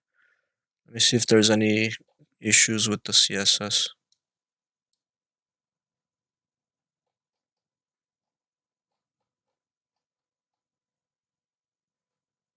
Where's my nav?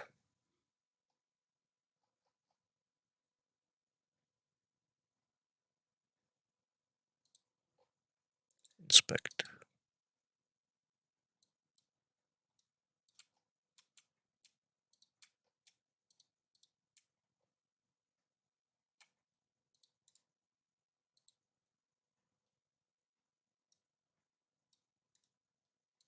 I don't want the mobile view, I just want regular.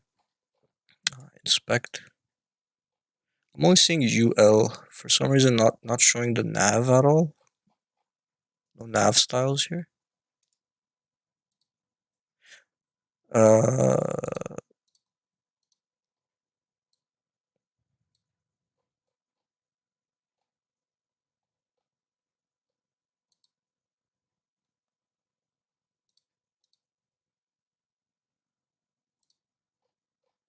That's weird. Okay, now it's okay. There it is, position sticky. Well, why isn't it affecting it? Let me change that to fixed real quick. See if, yeah, fixed keeps it there. Sticky.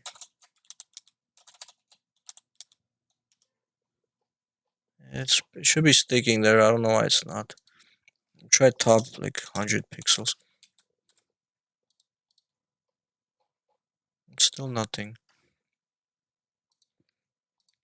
And it's not giving me any errors, so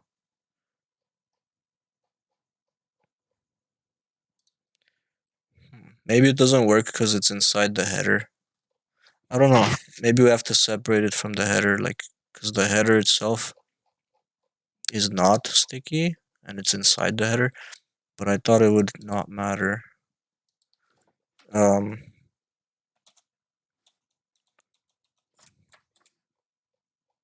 That's weird.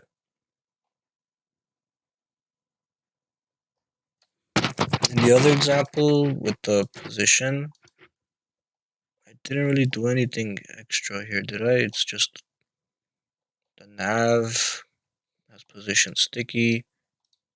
Top fit. Maybe I have to include pixels. If I don't include pixels, maybe it doesn't work. Let's try that. It could be something as little as that, 0 pixels.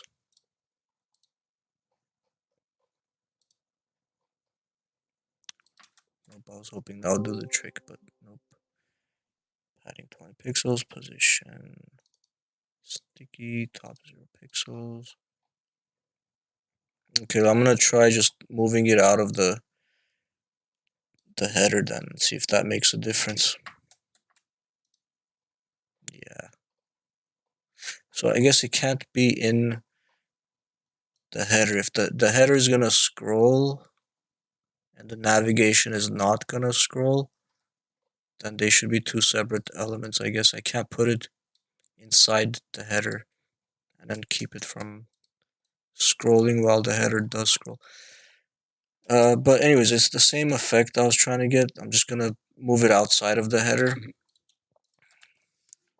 So we'll have the header just for the logo and the span, and then the nav will be its separate element here. So anyways, that works. So this is what you would see on like a website. You might have like a navigation, start scrolling, and then the top part disappears, and then the buttons just stick there. That's how you might see position sticky being used. Okay, and you might see position relative used on, let's say, that logo.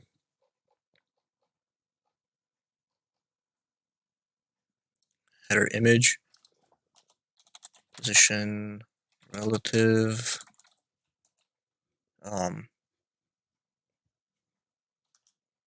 top 20 pixels, 30 pixels, just to move it down a little bit. And then you'll also start noticing things like, okay, how do I get this airplane on top of this? So there will be z-index issues. So z-index is the actual order of the elements, like the stack, what's on in front of what. So it's kind of like in Illustrator, if you have one object below another object, how do you rearrange the order of those? Anything that's position relative, absolute, or fixed is automatically going to be above everything else.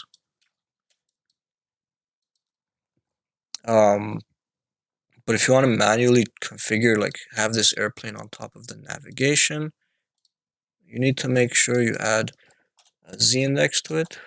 The higher the z-index, the higher it will be in the stack. So if I put like z-index 10, that should put it in front of the navigation. Because right now I don't have any other z-indexes specified, so even if I put z-index 1, it'll probably still be above it. But if I give that nav z-index of 2, now the nav will be on top of the airplane because it has a higher z-index. So I should make this 2 and this 1 if I want the airplane above that.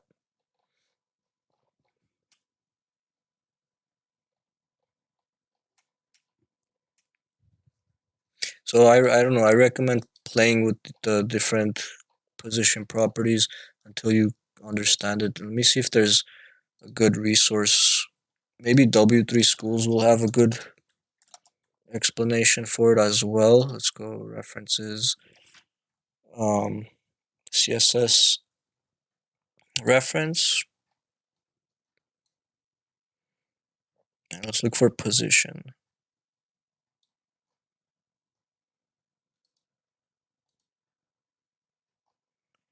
Okay, so we got position. Well, they have some examples. This one has position absolute, left 100, top 150. I was hoping they would have like a more interactive way of doing it. You know what? I haven't done this in a while. I'll make like an interactive, like a thing where you could click to switch from position absolute to relative and see how things move around. I don't know if there's any interactive CSS position.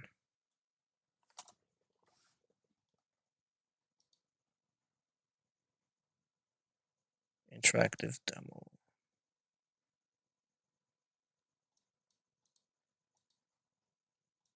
That's not really what I was hoping for.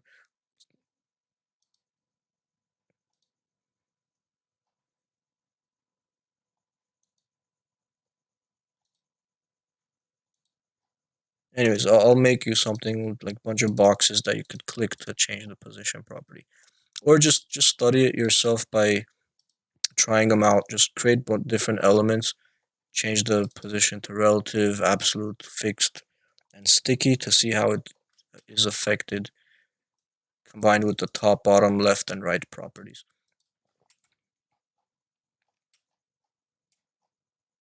Okay. That is all. It's past 9:45, so let me give you guys sign out code. Yeah, I'll be uploading this.